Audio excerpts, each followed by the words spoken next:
Welcome back to the Kolosseum, presented by pixelpros.io. Empower the creators.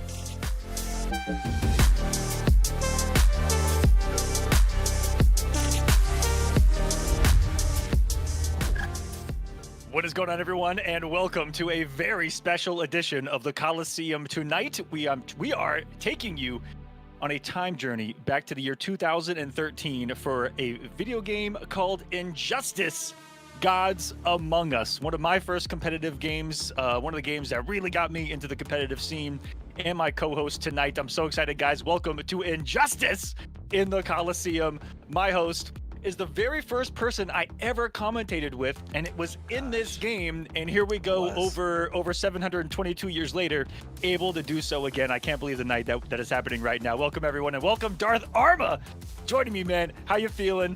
It's Injustice! I'm just gonna say wow, wow, wow. That was the word. That was a word back in the day. It's really fun to go back and play this game, but obviously there's a lot of differences between, what we had back then and what we take for granted now.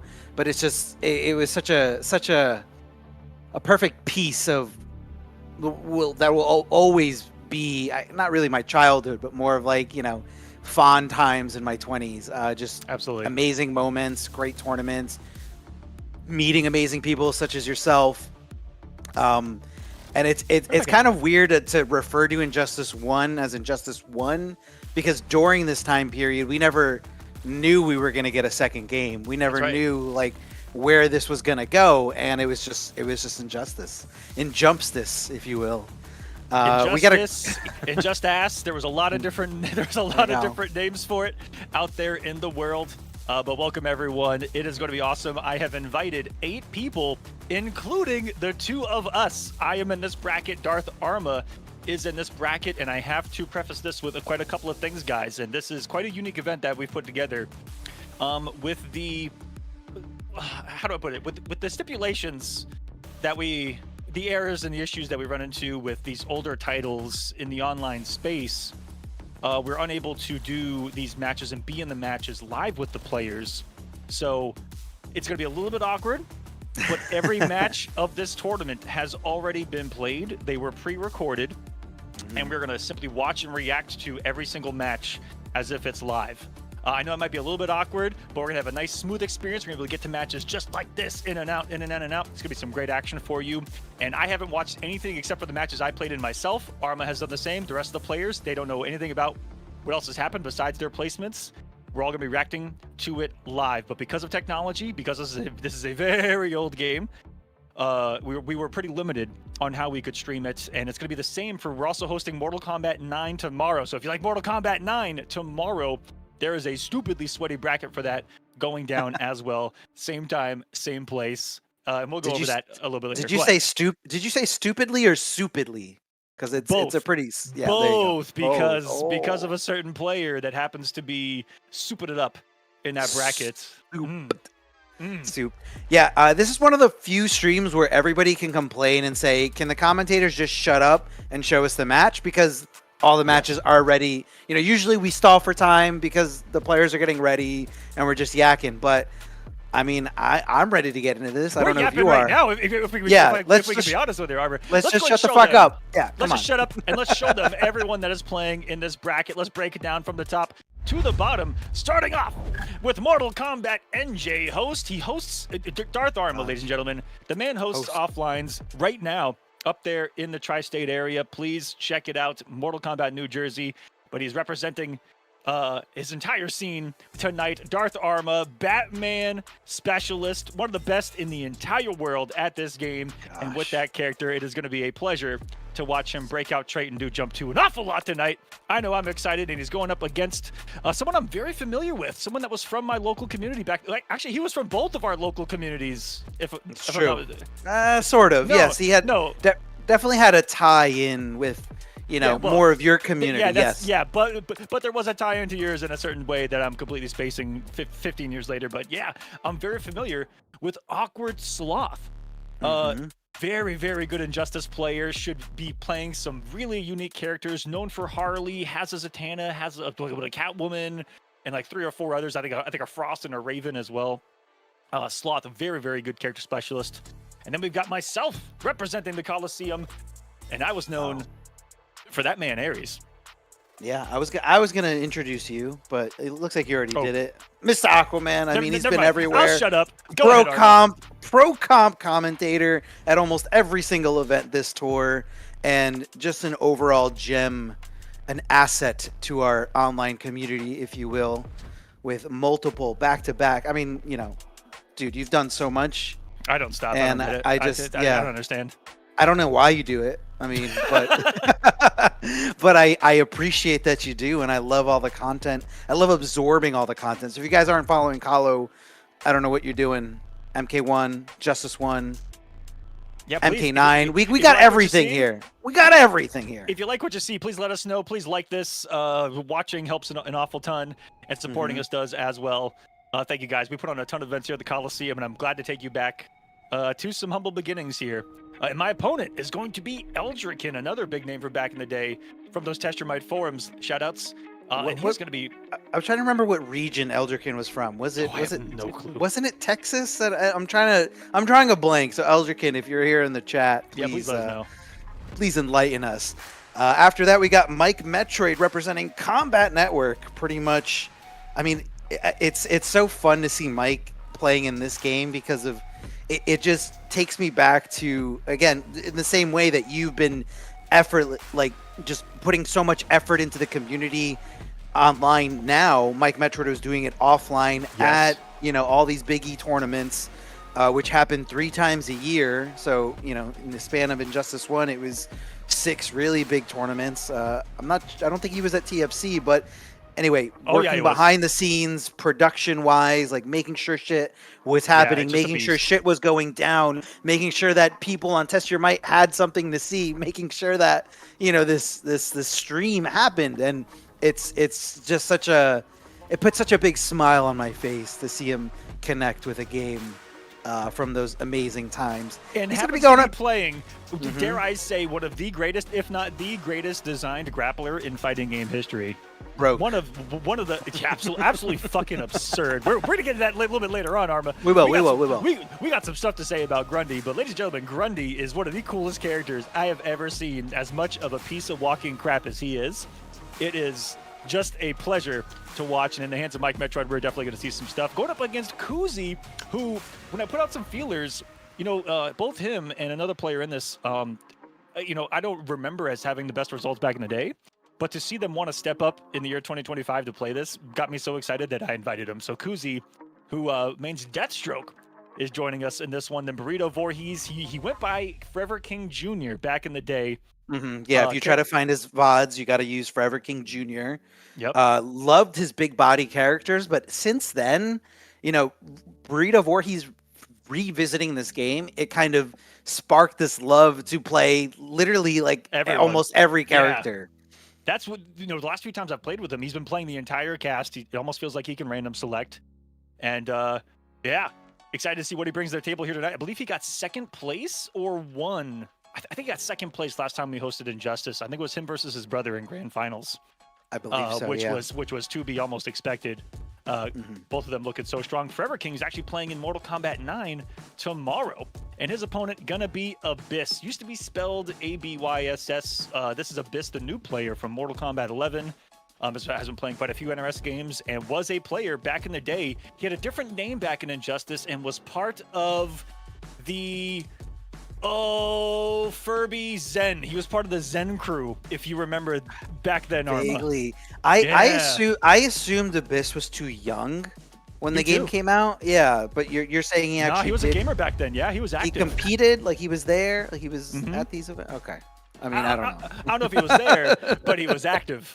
Arma, I guess what I'm getting at. Active on Test Your Might, talking shit. You don't know this matchup. This is a 5-5. No, it's an 8-2. Like, good times. Good times. He says he's 30 in the chat, by the way. Okay. He's definitely up there. So that would mean that he was in his teens when this game came out. Yes. He was 18 years. Yeah, that's old enough. I mean, which is old now in the FGC. To get started. Getting started at 18 is a little too late now, man. Just saying. There were no resources back then. Like, it was a different time. It was a different era. Dude, when I was 18, I didn't have fucking money to travel across the country. Did you? I definitely did not. There's a reason you only saw me on the coast. It was within driving distance only. That was my max range. Yep. That was kind of me too. And I mean, I wasn't 18 when this game came out. I was 25 when this game. No, I wasn't. How old was I? Yeah, I think I was 25. Dude, I'm so old. I was 25 when this game came out, and bunch of old men.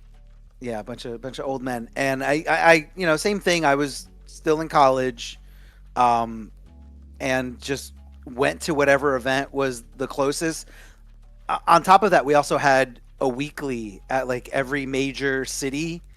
Yeah, not every major city, but a lot of major cities. So many different regions had weekly events offline, and it felt like this very complete scene in an offline form where everyone were in their pockets, and when majors would happen, all those pockets would travel together, compete together. Definitely brings us back to a little bit of some offline glory days. Does Injustice 1, if not one of the best, golden eras that we've ever had offline. I feel like things were so cool back then, as everyone was just so tight knit. But real quick, before we get to this first match, I do want to get us there. One thing to talk about, which is that we are going to be raising a prize pool for this bad boy. If you guys would like to help us, we're going to crowdfund it from you guys. If you like what you see, if you want to see us make a couple bucks tonight, it's going to the top 3 of the bracket tonight. It is double elimination. So if you can, click the link that is in the chat. I'm going to put it there now. I'm currently fixing the bot, and it is pinned at the top of the chat as well. If you want to donate, you can add money to the prize pool for free by making an account. And as you see there, clicking the claim code will add a free, I think 25 cents to the prize pool with just 50 codes to claim. You can put quite a few bucks in there for free, guys, if you can. Thanks to the subs as well. That supports us directly to keep events like this going. And without further ado, let's get into some Injustice Gods Among Us. Let's get to this first match. It is going to be Darth Arma versus Awkward Sloth. Let it begin. Here we go. Now, we went past this part, but I wanted to point out that there was no random select stage. It was just defaulted on a random stage. So you had to just kind of know tournament rules was just press X when you get to the stage select and double random 50-50.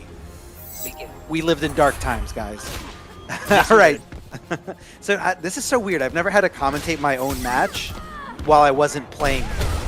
Dumpster was broken. So yes, so that's the very first thing that I'm seeing right here. I'm seeing Batman with a dumpster in the background. But hold on a second, Sloth finding the opening, and this was when Harley Quinn was quite a different character than she was in Injustice 2. She was a kind of a mix-up machine up close, a stance character. Had some great buttons and phenomenal zoning to back it up here. But oh my God, here you are with a bat trait loaded here. Look at the plus frames, but backdash is invincible in Injustice. And that's how you get out of a lot in Injustice 1 here. Yeah, backdash is a really good option. It's fully invincible. I want to say for like the first 10 or 15 frames. I don't remember exactly what it was. I don't remember. I want to say everyone had like the stock amount of invincibility, but the animation was different and how you recovered was different. Also, dash, me totally dropping shit, but yeah, the dashes in this game. I was a little upset that your train had enough hit advantage to still get that jump in, by the way, and not to interrupt you, but within the first round here, Injustice 2, as you whip the wrong way going for the punish. I mean, there's some of the awkwardness that can occur while airborne, and what a conversion from Awkward Sloth to end it with the play doctor in the corner. What a first couple of rounds here, but I want to say that within minutes, we have a prize pool of over $100. Oh my gosh, are you serious? What an amazing donation. Big shout outs to everybody who is helping out, doing what they can for tonight's game. All right, so that was Omega Recon putting in 100 right there, and everyone putting in a few cents with those coupon codes as well. Thank you guys so much. Oh my God, another follow of the trait. I'm trying to get those plus frames going again, but look at these backdashes from both of you. Out of the jumping range as well. Said no to your jump too. Bro, this is down to the wire. This is like literally like anyone's game. I've got a ton of meters, so what I'm looking for right here is I'm looking for an opportunity to just keep the block stun going. Batarangs in this game hit his mid, and if you meter burn them, you recover instantly, so that means they're plus a billion. What you're going to see here is me trying to abuse that. Yeah. I think I realized that it wasn't enough to get the kill. You know. And you tried to reset into more? Yeah, definitely try to reset into more. Again. Ooh, the silly slide invincible to get right through. That neutral jump 2 to call it out. That was like a preordained neutral jump 2 right there. As if almost to react to that, Arma. That was a great first game.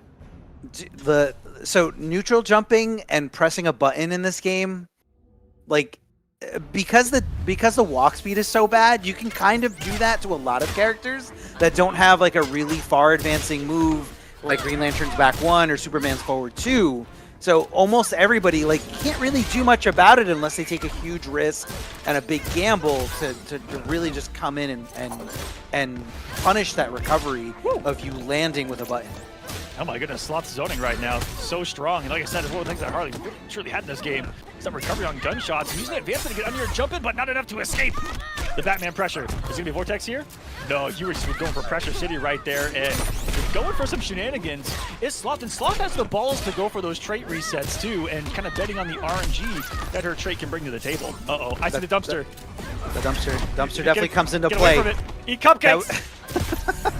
So me jumping in the air definitely was like me trying to get the dumpster. Like I can't let her have the dumpster. But that was just a great read by Awkward Sloth to see the desperation. And it's such a cool element to having interactables in this game is, you know, spacing is so important, positioning is so important, like where am I, what's available. All right, and check out the RNG. Oh my goodness.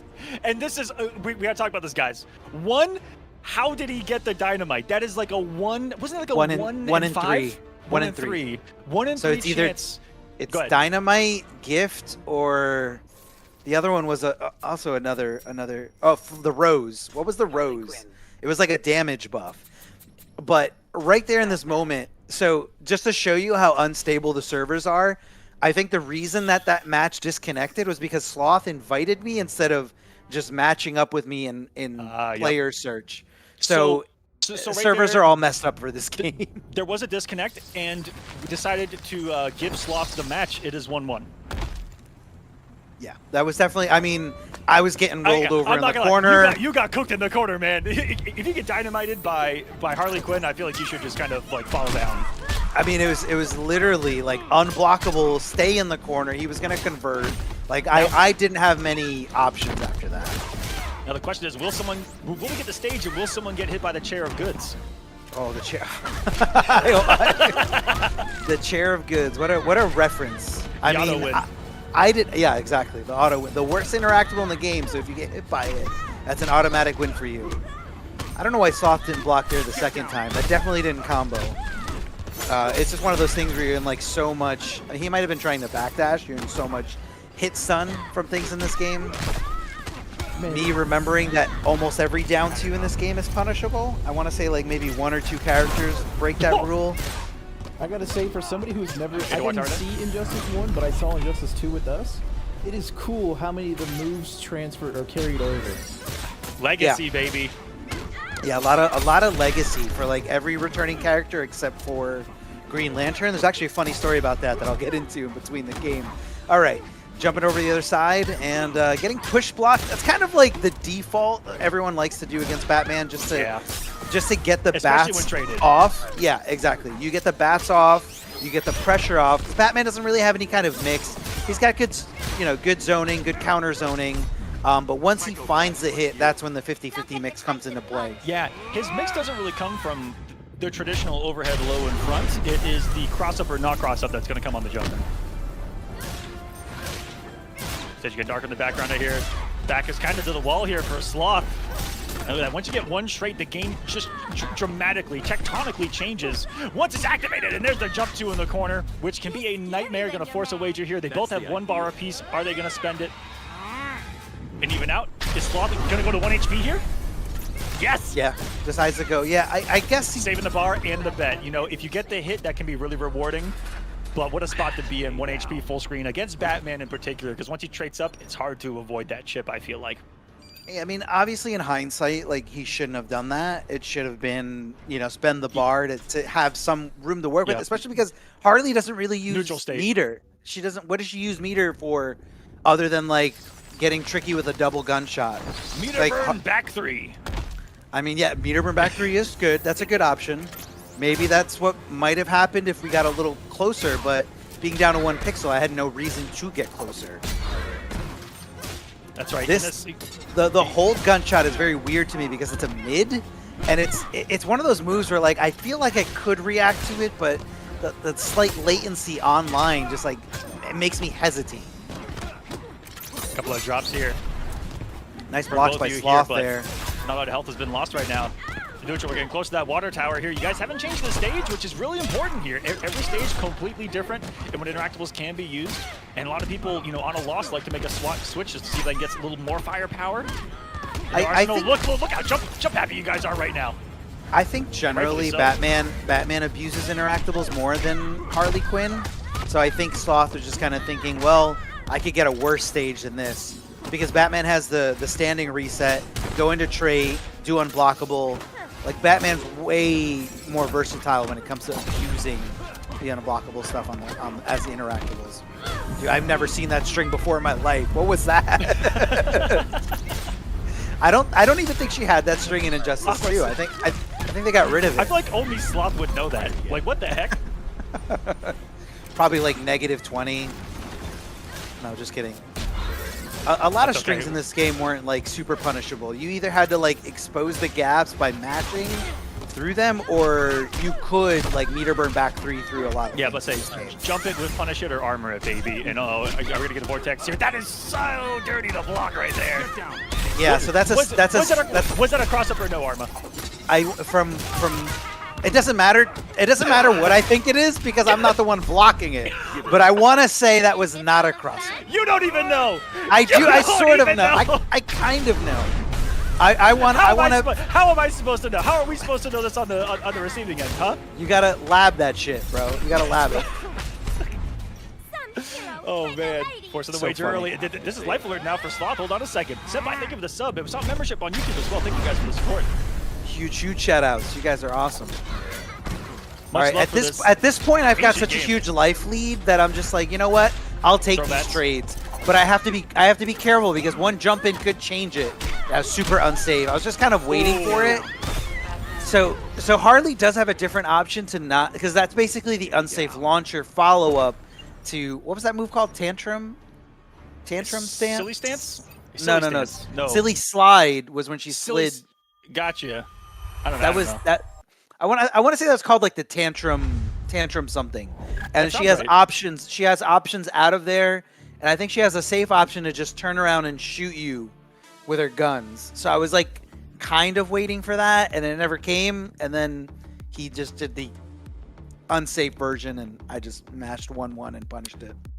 Yeah, and how fast is your stand 1 again? I think it's 6 or 7. It's definitely fast. I think 7. I think it's 7. I thought it was 6. I could be wrong as well. Maybe it was only. I want to say Batman's only 6-frame move was down 2, but like I'm trying to extract info from my brain from like 12 years ago. Yeah, that's what it might be was. And I remember you specifically kind of taught me this tech in Injustice, where in Injustice you could on reversal you could be mashing your you could be mashing your 1 button as fast as humanly possible. And you could still get the rest of the string, which doesn't work in like any other game. No. It definitely doesn't work in any other game, especially because like you have in let's say MK1, for example, you're holding on to block. This was a back to block game for anyone who might not remember or might not know. Maybe you're just curious and watching this ancient game. There's a back to block game. It was kind of NRS's attempt to get more people in the FGC to play our game, because having a block button is a little awkward, and most fighting games don't have a block button.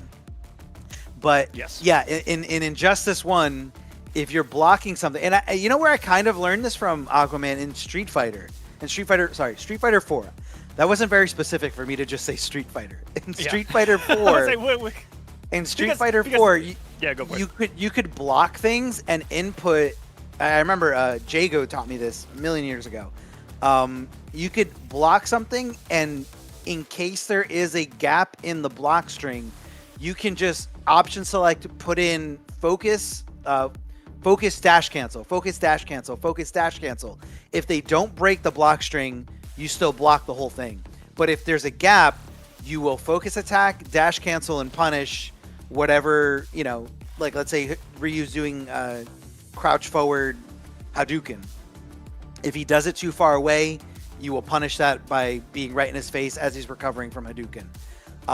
So I guess maybe that's where it came from. Mashing while being able to hold back and block. I want to say it works in Injustice 2 as well, but I didn't play that game as much. Gotcha. And like I said, really good tech right there. Let's go take a look at the bracket right now as we get into this next match. Arma to the winner's side. Round number 2. We got your match coming up. I'm very curious. Congrats. Oh, yep, it is me. Me versus Eldrikin coming up next. Who would have thought they were on the same side of the bracket, Arma, while commentating this? Wow, who rigged this? Who rigged this? Who did rig this? That's the real question. Who did rig this? I also wish that I was wearing, there was a shirt made back in the day of all of the people that were very known for for the characters of Injustice. And someone made some artwork of all of us as the character on a t-shirt and as a design that was really big in the community. And you have to be looking at 2 of the people that were on the shirt to represent their character. You represented Darth. You represented Darth Arma. What That's kind me. Of sentence was that? Every day I represent Darth Arma. You wake up in your Darth Arma, man. You represented Batman on that, and I got to represent the character Ares, which we're gonna take a look at right now. Let's get into this matchup. It is gonna be myself versus Eldrikin in Injustice. This is winners round number 1. If you guys don't even know who Ares is, he is the villain of Wonder Woman. I am the god of... I love his voice You face in this the game. god of... He was voiced by... He was one of the few characters voiced by, like, someone that they just brought in that was, like, not, superbly known for superhero stuff. And he played a Klingon in Star Trek, which is where that deep, gritty voice comes from. Ah, that makes so much sense. Dude, I love his voice. I love his lines in this game. When we have to turn up the volume for when he wins. When he wins the next game. So, I mean, tell me about these shenanigans that are going. So when you see Ares jumping off from the top rope like that, that is an unblockable move. You cannot block that move. And when he meter burns it, it launches you for a combo. Somebody tell me how that's fair, because Ares is apparently a shitty character in this game. I mean, okay, something just happened right there that occurred, which was the activation, that trait almost being a singular frame when it is active. This is complete. These are complete shenanigans that you're looking at right now, as this is a matchup facing Doomsday here of complete keep away from Ares into mix. I mean, this was the game plan with Ares, the God of War. Get the hit, take the bar. You have one of the most annoying wake-ups in fighting game history, and I will admit it, his teleport is absurd. It's got a 4-way direction to it, close in front, close behind, and far in front as well. And you'll see me kind of mix it up with the right change of that. And oh my goodness, an Earthshake doesn't actually go hit right there, but there's one of the ways to deal with it, is making a read, and you'll see Eldrikin try to make some adjustments to guess where I'm going with some of these teleports and meeting it with the big hitboxes of Doomsday, who is only himself on the screen. That's one of the things about Doomsday, is he is just himself. He is the projectile. He is how he gets in. Oh, look at the reactions. Wait a second. Not fully ready for the interactable, though, and swinging into that armored up trait. That Doomsday has Eldrikin on the hunt. Eldrikin really brought it back. And again, Doomsday does not do a lot of clashable damage. And that was a few decisions away from being a totally different outcome. That's the closest. That's as close as we're gonna get to a fatality right there. So it's so cool. If you pay attention to the outro, one, the voice is phenomenal. There's only a fool will challenge me in my own game. Obviously said a lot more deeper than I just said it. But I also love the sound effects of the swords going into the body. You don't see it, but you hear it, and it's one of those weird things that, like, yeah, it's all implied. And I heard that there's a lot of strict rules around DC and like what you can do to their properties. Obviously not Joker because he's a maniac, but I don't think DC is very happy about, beheading their beloved superheroes. I also don't remember hitting that combo. That's a very tight combo I just hit right there on the meterless teleport pickup. And here he is, just trying to stay out of the range of Doomsday here. And Eldrikin, the complete opposite on his mind. I want to get to you and just mix you to death. He's got really quick mixes, not a ton of damage. Does Doomsday, but boy, does it add up. Boy, look at this, 16%. Yeah, so that was an overhead into an overhead low. So every time he grabs the earth, like pounds on it, that's an overhead into an immediate low right after. Just built into the special move, just by design. And there you see me establishing a mind game every time he knocks me down of is he going to try to neutral jump and catch me in recovery, or I read him doing something and recover with the invincibility on the teleport right there. Oh, the trait change up in the middle of it into the reset interactable, and there's a lot of damage on the table. Uh-oh, trait shenanigans. I'm holding it. Dude, interactables are so broken. I have a lot of meter. I have so much meter. What am I going to do with all of this? I don't even know. I was trying to style on him right there. I'm not going to lie. You're getting mashed down 1 on. That's right. Ooh. I think Doomsday does Doomsday have the farthest reaching down 1 in this game? I think he did. Like, I can't think of anyone's down 1 that goes as far and is as quick. And that's the move that's always going to keep you in check there. Down 1, Earth Shake, down 1, Earth Shake. Right here. Aquaman's trying to block for his life, but on top of the shitty netcode, it's also just a hard thing to block. That was a really good teleport there. And again, that last teleport was a little bit of a risk. If he had done a neutral jump right there or a jump back, it could have been lights out for me right there. Luckily, Ares recovers from that teleport before he exists on the screen. And I was, so he's like invisible for a second. And I was able to hit him into the immediate meter burn cancel, which costs 2 bars of meter. You can cancel any of your normals or strings into a meter burn forward or back 3. And it costs 2 bars. And right there, being unclashable as quick as I did it, putting me up 2-0 here against Eldrikin. Let's see if we can turn it around. Only a fool. I should have supered. Only a fool would challenge me at my own game. At my own game. It's his game. This conflict fuels me. That's his thing. Conflict makes him stronger. That's right. Oh, here he is traded up. I'm so scared. You know what? I just took what damage I could, but luckily we didn't know what to do in the advantage there. Or in the recovery.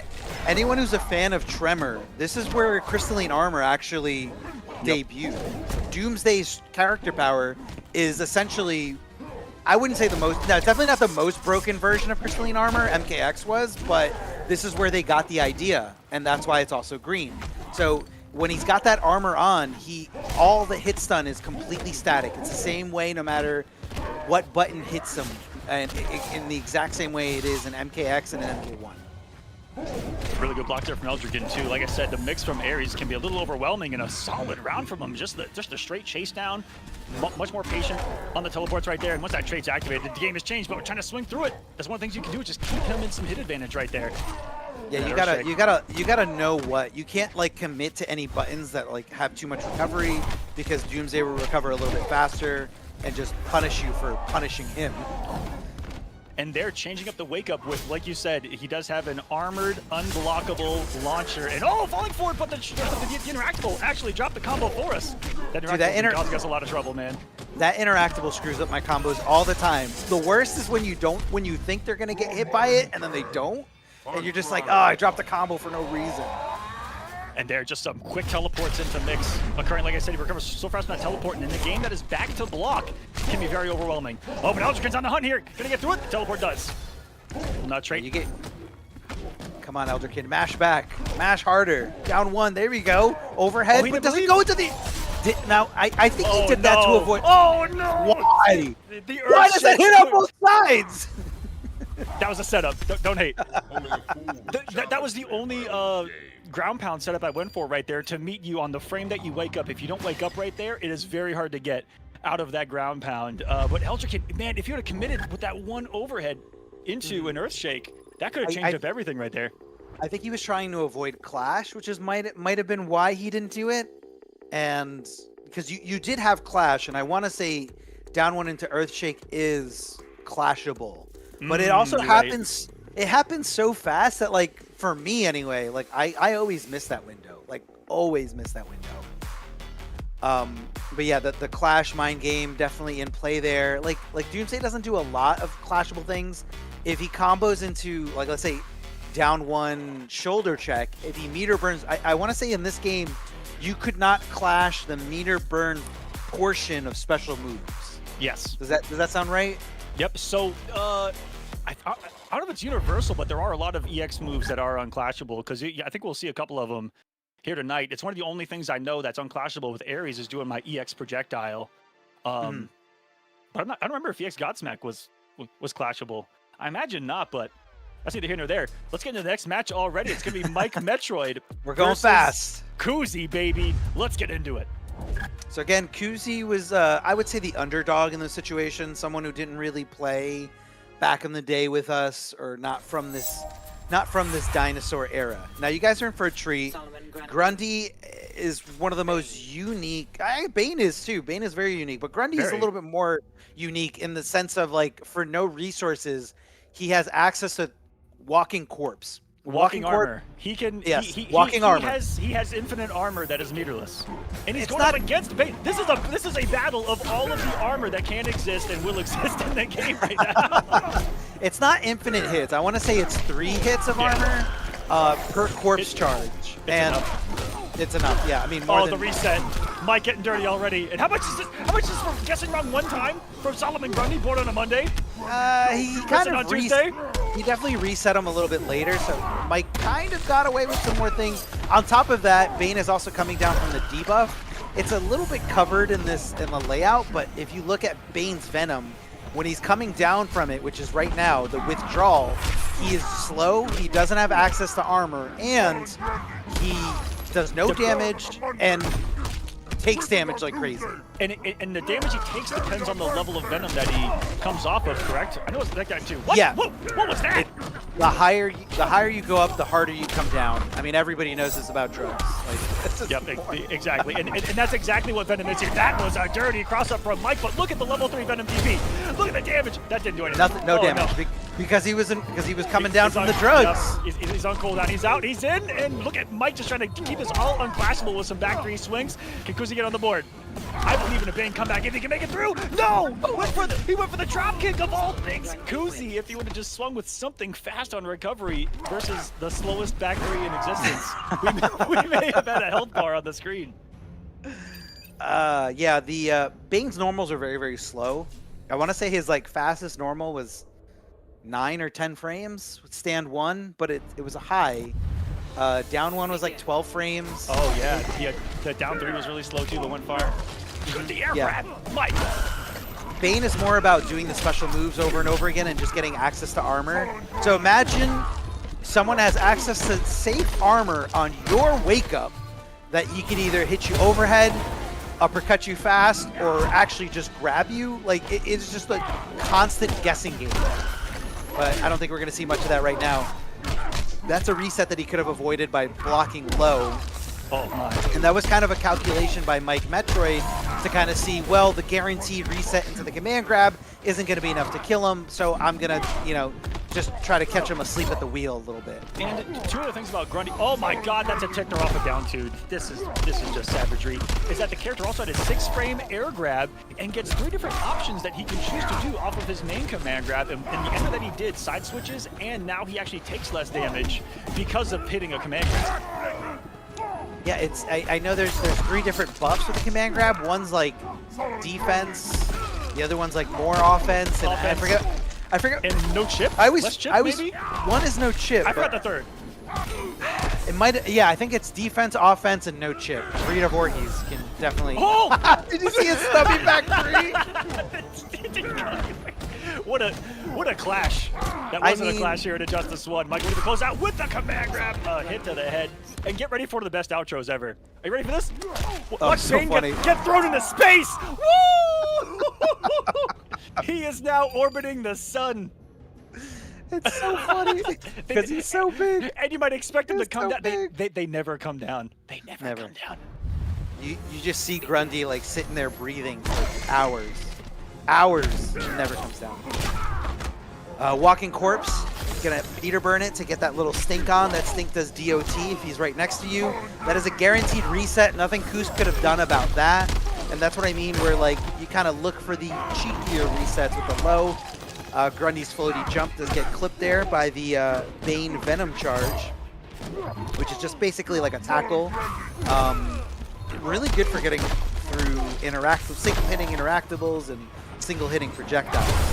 And I do apologize. Oh my goodness, that hit everywhere. You better apologize. That our scoreboard does cover the traits just a little bit. It's because we were ill-prepared. And another beautiful reaction from Mike. If you give him a 6-frame air grab, he's going to use it. No fly zone here. And I think he tried to meter burn back 3 that on reaction. I'm not too sure. We're trying to catch armor, but Kuzi getting the hits. He's venomed up and going through, and he's got a round here. This is the big boy armor battle, man. I'm here for this. Yeah, it's really, again, 2 very unique styles, two totally unique characters. You know what I mean? Like, who has, like, in what game do you have constant access to armor over and over and over again? And it's a very long time between if Bane spaces out his juices of venom from level 1, level 2, level 3, he's on you for a long time. That was ridiculous from Mike to keep it unclashable. What a reaction. Still venom left though is Bane, and he could die here, but no commitment on the jump, and Kuzi could have had it all, and now he's just a wee little lad on debuff, eating an interactable, and Mike will take this 3-0, but that was a fun one to watch, man. Oh, the big boys go flying. Whee! Out of here. I want to say you can jump that interactable. Do you remember? Like, it doesn't look like you can jump it, but for some reason the hitbox is only on the ground. Like, if you jump up, you could backdash anything in this game. That's true. That's right. But it's like, it's so funny. It's like trying to dig up information that I tried to forget a long time ago. It's like, and you know what? You know, getting to talk about it because we're in this thing and we were playing. It's amazing how we get to a stage and I'd be like, I don't know if this is.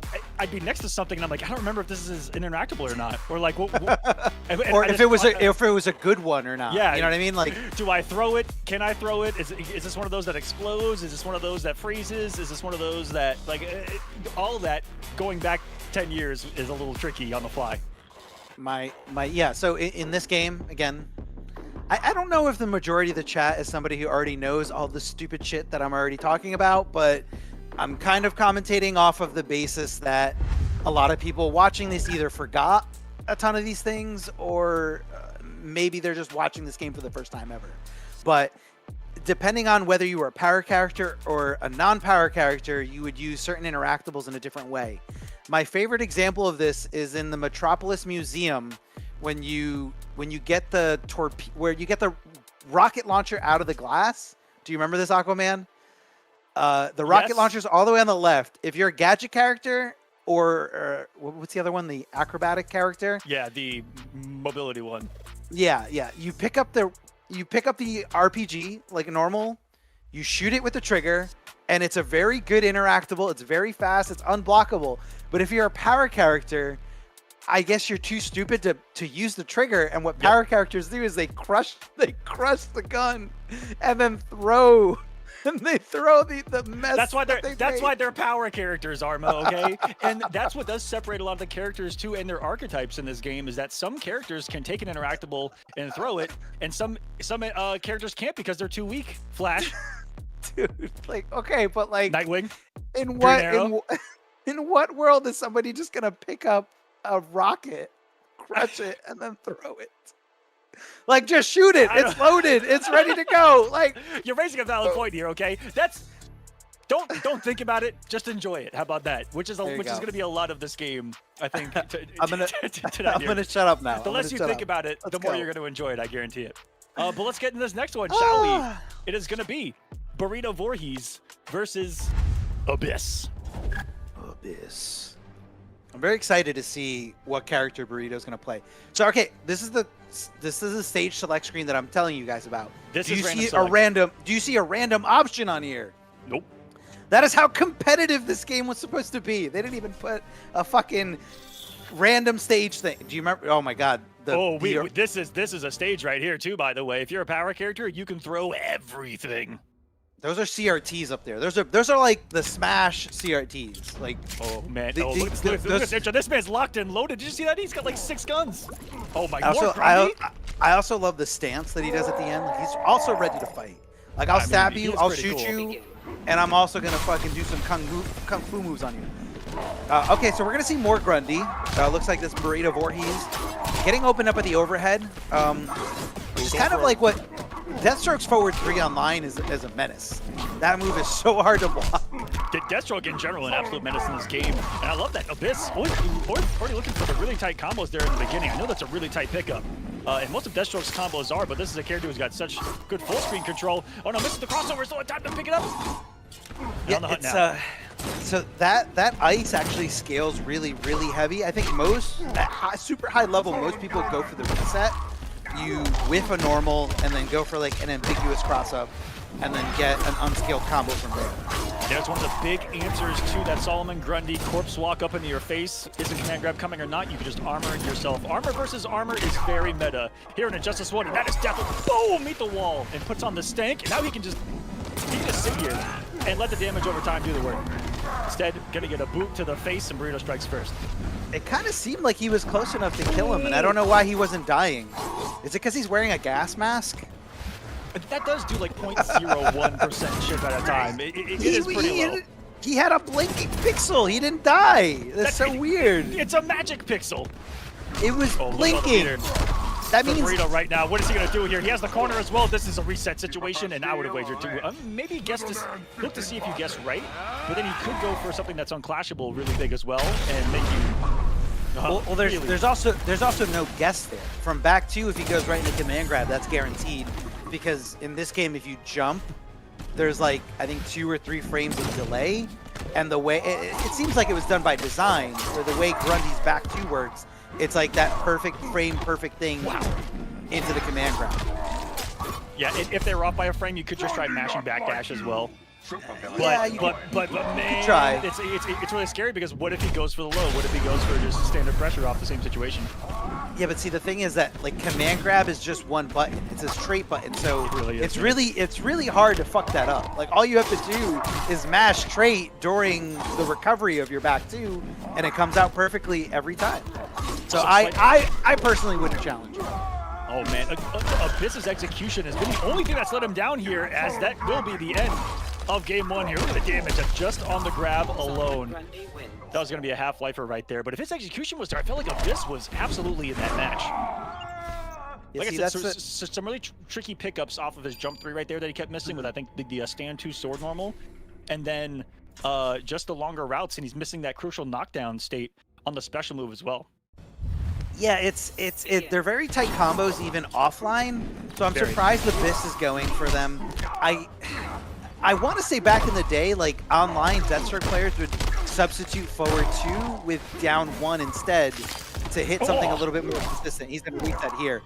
Unkillable bullshit. What is that, dude? Look at he this. got hit by like the best interactable, and he ate this entire just command grab. It's over 30%. Over 30% for just a raw meterless command grab, Armo. What were we smoking back in the day? And then the down 2 that goes to orbit. Are you kidding me? Dude, Grundy was like bottom 5 in this game too. He had so many bad matchups, but like all it took was one opening, and Grundy could fuck up anybody. I feel like so many of the bad characters in this game, you were still like 1 or 2 mistakes from looking terrible. Absolutely. Oh yeah, 100%. Oh, look at the armor through the gunshots and interrupting before the back 3 comes. Burrito's offense looking crispy with his corpse walk cancels and just meets him with a butcher's knife. What's it going to be here? Force a guess? Nope. Give me that damage. That's 24% into 30% into the corner, and now Grundy's taking less damage. Yeah, so that literally unavoidable. I mean, I think he could have flashed that last hit, but like I don't think he wanted to. There we go. We finally connected it. That's a mid AK. Will we? Oh my God, Arma! He did not just reactionarily throw him out of the 4-3 of Deathstroke. That was no. That pretty much killed through the wake up 2, through the fury and the flames. Burrito just flexed a little bit. I'm not gonna lie. I mean, it seemed like there was a little bit of a tell there. Like after a forward dash, I think Burrito might have had some time to say, yeah, he was doing it a lot. He was definitely forward dashing and forward 3ing a lot. But that's a tough thing to call out, man. That is a really tough thing to call out. That is a crazy thing to get snatched out of. All right, we didn't do our double random. Okay, right there, that just shows me that Abyss didn't go to any tournaments. Because oh no, it was Burrito actually, who as player 2, he's supposed to select the other match for it to 50-50, that's right. Ooh. Yeah, and that was tournament rules for us. We're going to see something super optimal right there, but you can also, as you saw right there, he can meter burn the grab and just pop you up for a full combo right there. Side switch as well. And what those forward 3s are all about from Abyss is just a avoid command grab. That is the hardest and longest knockdown unavoidable. I think fighting game history. You're just chilling on the floor for a while. It's knocked down. Oh, the armor through the armor into the immediate air grab to put him in the position of the corner, and that interactable in the corner is lethal. Dude, Burrito's getting right now, and you cannot trade with that. Here it comes. Puts him mid screen, and this. Oh, I thought it was going for the bell. There's the wake up. It's really hard to stop Deathstroke from waking up because even if you reverse sides, he gets an invincible wake up both ways with the same input. He's dead. Oh my god. Go to the gym, bro. And this is an armor v armor battle off. You're gonna see it a lot when fighting Grundy because it's so oppressive coming up in your face with again 3 hits of armor. Again, yeah, it's just there you can see one of the rare instances where Grundy's armor does get broken, but I want to say it's 3 hits in total. Basically, what you got. So right there, what Burrito did is he canceled Corpse Walk into another Corpse Walk, so you get 3 more. Yeah, you get 3 more hits of armor, and so you can either let it rock and let the grab finish out, or you can cancel it and do something like down 2 trait command grab, or just down 2 wait. But again, down 2 by itself is unsafe, or if you know they're going to down 2 command grab, you block the down 2 and then you jump the command grab. Because that's a ton of recovery. So all right, so that's our winner side. Will it be a Grundy off? Mike Metroid versus Burrito. They've both been rocking the big boys, and then it's gonna be me versus you, Arma, in winners round number 2. That's gonna be exciting. But before we get to those, let's take a trip to the loser side of the bracket and see who plays who down here. It's gonna be Awkward Sloth versus Eldrikin, Kuzi versus Abyss. And let's go. If you guys like what you see, if you want to see these players get paid a little bit for their efforts, check out the Matcherino that is currently sitting at over $100 already. Getting us started, you can put free money into the prize pool by clicking the claim code right there. You just contribute directly, scan that QR code, and check it out. The link is in the chat, pinned at the top, and I'm going to put it in the chats right now. Thank you so much for watching, guys. Hope you're enjoying some Injustice Gods Among Us. Let's get this next one. Arma, what do you think? I'm ready, man. Let's go. Let's go. Let's go. Like, this is hype match after hype match. Oh, we're right in. All right. Burrito Voorhees going with Catwoman. Wait, no. I'm sorry. Sloth. This is Sloth. Awkward Sloth going with Catwoman. And Eldrikin going with... It could have been. It could have been. Okay, we got some nice conversions. On top of that, we've got, like, super advantageous hard knockdowns. And getting a lot of mileage from those unblockable interactables. But it doesn't matter if it's an interactable, a stand 1, a stand 3. Doomsday with that crystalline armor on is always going to recover at the exact same time. And it just looked like Sloth didn't know how to block right there. Some tricky splash shenanigans from Doomsday. Earthshake. This was one of the most salt-inducing characters that existed in the game because of that special right there. Overhead low. Overhead low. Overhead low. Overhead low. Overhead low. Ready to sweep. Oh, he went overhead again. And then he armored Eldrikin with just a visceration in the corner from Doomsday. And I love the Blackest Nights. Look at one of the best outros in the game. GG's. It's all destroyed. I did it. I did it. This town. They're all dead. I've got nowhere else to go. I've got nothing else to do. Everyone's dead. Yeah, it's and on top of that, push blocking when Doomsday has his crystalline armor on is not an option. Like, it just doesn't happen. He stays right in your face. Sloth getting a big first hit again. Big cash out has those cylinders over the background, but commits to the cat dash here. And there's the beautiful side switch combo. Gets the knockdown too. But coming to the top rope is Eldrikin. Yeah, that's overhead. I don't know if you want to cat dash that. I think you just kind of want to down 1 and get away and wait it out.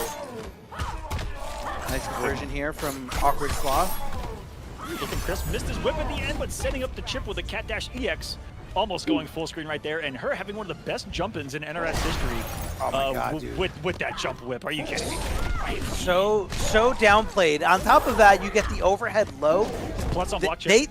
They took away Catwoman's overhead in Injustice 2 because it would have made that character beyond fucking broken. And it was pretty tough to deal with in this game, to be honest. That did so much damage. Kind of whipping the lean back on the interactable. Looked like it saved Eldrikin right there, who's holding on to a little bit of health, but shut down by the check of the shoulder charge. And if Doomsday EXs the shoulder charge, like they're hitting everywhere, super plus on block, and here comes the mixes. And what's mixed overhead up low. With the overhead low is straight. Or sorry, is sweep with the low. Sloth finding the side switch, so important here. Just expecting to wake up too. I think it timed perfectly. He can't wake up, and look at the big damage. Unclashable too. Can Sloth close it out? Can he get on the board? Oh no, don't. Oh, I was gonna say, why did that hit? She was looking the wrong way. That's a big body on Doomsday. That was okay. That was pretty scary. That was scary stuff. We've seen it go south so many times when Doomsday's got you in the corner. Once Doomsday gets that momentum, and then once it starts to like get under your skin, that's when the pressure can just be like overwhelming, and you're just like, fuck, like I need to block this. I need to deal with this. It's tough. That is a tough thing. We got to match Sloth, the only one to send these matches beyond a 3-0 so far in this one. The backdashes. Hold on a second. Sloth flexing? I think Sloth was just kind Or of was he? biting his. Oh, I think no. Wasn't there a mechanic where you like load up the scratches in this game if you avoid stuff? Yeah, maybe it was the avoid, and then the scratches give her the longer cash out on her trait. Yeah, something like Or that's it. It gives her more. It gives her more hits on her trait when she uses it, and if it's at max claws, it's plus arm block. I think. But she has to avoid stuff to do it. Something like that. She has some very weird properties with her character power. Yeah, she's definitely max claws, as you can see there, which is 5. Kitty's got claws building some meter and a bait from downtown. And, you know, anytime you give Doomsday any kind of frames, it's going to be down 1 mix-up. It's going to be immediate mix-up. Grab becomes a threat. Sweep becomes a threat. And again, that initial check, he's a character that's not going to do all the damage at once, but man, he nickel and dimes you like no other. Was that an input cross-up there from Eldricken? It looks like, because I remember Doomsday's forward dash had some, like, weird stuff in the corner where, like, it kind of messes up your... Oh, yeah, it kind of... What? Right there? So, yeah, so it messes up with your wake-up. And you go the wrong way, and then you get punished Not like anyway. this. Not like this. Magic Pixel through the armor. Eldricken. Unbelievable. Sloth tried every option he could, and that was the most, I think, powerful Pixel we're going to see tonight. He refused to lose that health bar. Refused. Like, I'm taking this with me. Catwoman's meter burn back 3. And I think normally any other character, it's like plus like a lot for them. But I think Catwoman's the only one. I feel like NRS did this on purpose, where they had these like general rules for things, but they would have like one character that just like breaks that rule. So normally back 3s are super plus in this game, so meter burn back 3 is always a great option, because even if they block it, you're like, okay, well, it's still my turn and I can swing afterwards. But Catwoman is like the only character whose back 3 is actually negative to block. It's not unsafe, but it's definitely not your turn afterwards. It's one of those moves that, you know, coming from a game like Mortal Kombat 9 was the low profiler of the game. It could go under mids, it could go under lows. Like, you just truly never know. Cat dash armor through, which is again too low to hit him on the way down right there. Eats another canister, and these are going to be adding up. It wasn't just her it wasn't just her back 3 though. It was like her down 1 also low profiled, like other down 1s on bigger bodies. This character was so squirrely, like very tough to like keep her down. I wonder if time on that trait right there. I wonder if that entire exchange was safe. Like, I don't know if that's the answer to crystalline armor. It didn't really look like Doomsday could do anything about it. Sloth looking like hella good this game. In full control right now, and he's timing that so well. If I remember correctly, getting close out, yes, with a down 1. Sloth taking us the full distance here to a sudden death at Injustice. Let's go. But if I remember, I think that if you time it perfectly, Doomsday can't wake up. I could be wrong, but I think that he was one of those characters that you could interrupt it at a certain frame. Both his shoulder and his up shoulder. I don't remember. I think everybody's... I think the wake-up properties in Injustice 1 were the same as MK9's, where like every special move had a static amount of invincibility frames, but only certain moves became active fast enough that there was no vulnerability between the wake up and the active frame.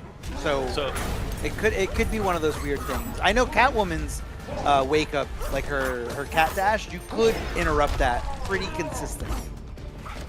Oh, that could have been a big pickup. Had Grodd in the background, and Grodd is the background bounce of this stage. You can smack him in the back, and Grodd will smack him to the front. And look how big Grodd is in this game, by the way. Where was that in Injustice 2? I feel like they kind of copied. Grodd was big in Injustice 2, but not as big. But he could have been bigger. There. He could have absolutely been bigger. Like if they use that asset in the background there, like that is a much bigger gorilla. Oh, Sloth. Once he gets put in this corner, it has been looking rough. Okay, now against this Doomsday stuff in the corner, I want to say there was specific tech on how to make your wake up not get flipped around. And this game didn't have a delay wake up, but it had they patched in a bigger window to wake up, like early in the game's life. And I want to say if you wake up a little bit later than normal, you could bypass the Doomsday like corpse hop shenanigans bullshit. I was gonna wake up with a super. Is this gonna hit? Yes. Oh, that's Landing. right. They had frame 1. I forgot about like frame 1 armor. I feel like it does not exist in MK1 anywhere ever. The whole fatal blow thing is what made supers and like cash outs so weird in comparison to some of these older ones. Like, oh my goodness, like X-Ray and super, but Eldricken putting a couple of shoulders on Sloth to close us out in an epic 3-2 here. Boys, that was a good match. Great showing. That was a really good set. That was a really good set. A great back and forth, and you can kind of just see how Doomsday is this like momentum beast, especially how easily Doomsday can get you into the corner and just keep you there. If you're not ready to block, earth shake, forward to earth shake, sweep, forward to like it's just over and over again. You know, accompanied by those like semi corpse hops that fuck up your wake up. Like it's a really hard thing to deal with. With all his knockdowns, backed up by his forward dash. That wasn't talked about enough. His forward dash is absurd. He's so good at just being 2 hop skips and a jump from being in your face and always being on the offense once he gets that hit. Eldricken taking it 3-2 will advance to losers. Round number 2. Let's get into this next one. It's going to be Kuzi versus Abyss. Kuzi. So sounds so Italian. So again, these are the players that we didn't see as much of during that era, during the Injustice era. But playing casuals with Abyss, I definitely made a top 8 at though. That's all I'm saying. Oh no, I was talking more about the players. No, absolutely, my bad. No, yeah, I think it was it DJT or MIT that used MIT. It was MIT. What a run, by the way. That was an incredible run. And because of the debuff, is that man dead? My gosh. And now, welcome to Atlantis. Send the water. I don't know if Kuzi has any interest to keep playing Injustice 1 after this, but what you're supposed to do with Bane's uppercut is you're supposed to time the meter burn a little bit later, not only to make it safe, but to make it easier for things to punish, or I'm sorry, easier for things to connect. As you saw there, he uppercutted him, he went the wrong way, but if he delayed the meter burn, I believe it still would have connected, and he would have, gotten a little bit more damage. Oh, Bane with a near 30% throw of his own because of the Venom. He's in debuff. He's going to be a little bit more reserved right now. Had a perfect low and body splash too, but that's the second match in a row. Armor, I've seen Kuzi have a clean jump in and not kind of confirm it on the way, but the armor usage has been there for him. And did Kuzi play Injustice 2? Because I kind of see him playing Bane the way that you play Bane in Injustice 2. Like a little bit more reserved. So. Yeah, because like, you don't do that in Injustice 1 with Injustice 1 Bane. With Injustice 1 Bane, it's just do your attacks over and over and over again and don't stop. Like just keep going. All gas, no ass Arma. And being full screen against Deathstroke with meter especially can be lights out, has that amplification to cover jump-ins, and it's a really active rifle that hits a lot, covering some of the armor. A big start. Brian, this is another really cool outro. He's just flipping his knife, ready for the next assignment. A man on a mission as Deathstroke in this game. Every time I'm holding something, like let's say I'm holding a TV remote, I always flip it around exactly how Deathstroke does it, right there in that outro. And I always think of that when I do it. It's very, very cool. Oh, got hit with the rifle and every bullet from it. Adding up, setting up the dynamite, and this is great interactable usage. Yeah, Atlantis was one of the most neutral stages, I think, in the game for interactable usage. It had something for everyone, everywhere. Damn, what a throw animation. He broke his back. It's very wrestling-esque. This was a very entertaining character, Bane, man. The command grab animations, look at the elbow from the top rope. Hold on, how did he get through that many hits of armor? Because he wasn't level 3 yet. So like level 3 has and with Venom Charge has a special property that it doesn't armor through projectiles. It actually ignores projectiles, right? Yeah, it just ignores projectiles altogether. So if he goes level 3 Venom, he can get through every single projectile that Deathstroke shoots out. which is why you're seeing him make the counter adjustment here of doing the neutral jumps and the jump backs to just kind of let that whiff, and that's the mind game that you play with Bane from full screen, since that's his option. Similar with Grundy, just with a way different answer and way more recovery. You know, it's not cancelable. Once he's done it, he's committed. Goes for the low. There's a lot of jumping in here on this Bane. I feel like, do you remember Bane's down 2 is actually really good in this game. It's a little bit slow, you know, but it's so far. You know what's annoying? The jump 3 of Deathstroke. Oh my gosh, yes. Jump 3 is insane. And his wake up, so if you haven't seen an awful lot, there's their drop kick. And something else that you can do to, if you ever see Bane go for that charge without level 3, you can just armor back 3 it as well. That's true. Yeah, meter burn back 3. All right, we got level 3 Venom. So this is again a special property on his. I believe all his special moves they break armor. You probably could have clashed there, but I think he just didn't react in time. Those 2 moves happen very, very quickly. But yeah, that was a good showing by this. I'm shocked that this didn't go for another back 3 right there. I think would have converted just fine. But I love the decision to just dash up in someone's face and go for that forward 3. It's kind of that way of, you know, making it look like you're going for a throw, and then doing something that is throw immune with a lot of characters. And that's also something that's also huge in this game, is there's a lot of stuff that's grab immune outright. You just put out a normal and you can't get grabbed. And those little situations can make or break matchups. Grundy lost to a lot of characters, not necessarily because of like things that you would normally consider making a losing matchup. It would just be because they have strings that he couldn't grab. Yeah. On top of that, but also very high mobility characters beat Grundy. Like hawkgirl, she's never on the ground. Dude, hawkgirl, Superman who takes away armor. And there is a character that takes away armor completely. He breaks armor. Bane also has an armor breaking property. I want to say with level 3 Venom. I think any of his special moves, level 3 Venom, will actually break armor. So you got to pay attention to when you should meter burn back 3 against Bane. If you know they're going crazy and just doing special move after special move. Man, Abyss is going crazy right now. I tell you what, he's warmed up since that first match. He's got the conversions down. We just saw Deathstroke hit for over 50% in 2025. Never thought I'd seen a day. Oh, he whiffed right in front of you. You didn't do anything about it. Oh, big heartbreaker here. Doesn't get that sword spin at the end though. Love the call out with the body splash. Body splash was very good in this game. Body splash back 2-3. It launches, and if they actually end up blocking it, that string was plus on block. I don't know if you remember that, Aquaman, but when they brought that string over to Injustice 2, it was like, I want to say it was super negative and super punishable. Yeah, that was Abyss running away with it altogether. It really seemed like Kuzi didn't have a plan for getting in on zoning and projectile war, which is a lot of the characters in this game had amazing zoning options. So you kind of have to be ready to be in that mentality right out the gate when you play this game. Like, how am I going to get in on somebody who's just staying away, staying away, staying away? GG Abyss getting the victory in Injustice 1, baby. Congrats. A big round of applause to Awkward Sloth and Kuzi for even playing this game in this year at this time. I mean, who would have thought, man? Not me. 12 years later. I guess technically 10 after it died. After it moved on, I should say. But yeah, 10, 12 years later. I love playing this game. Very fun. And now we have a very interesting match coming up next. This one is going to be a bit awkward. A little bit. Because it's not, me and you. Not Awkward Sloth. No. It's me and you. Here together on comms, and we are about to play in Injustice 1 armor. It is us in winners round number 2.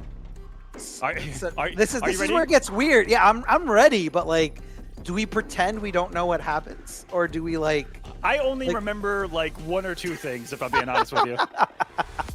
I know how and go for 50-50s, and yeah, well, let's just get into it and we'll actually break it down because it's time for winners semis.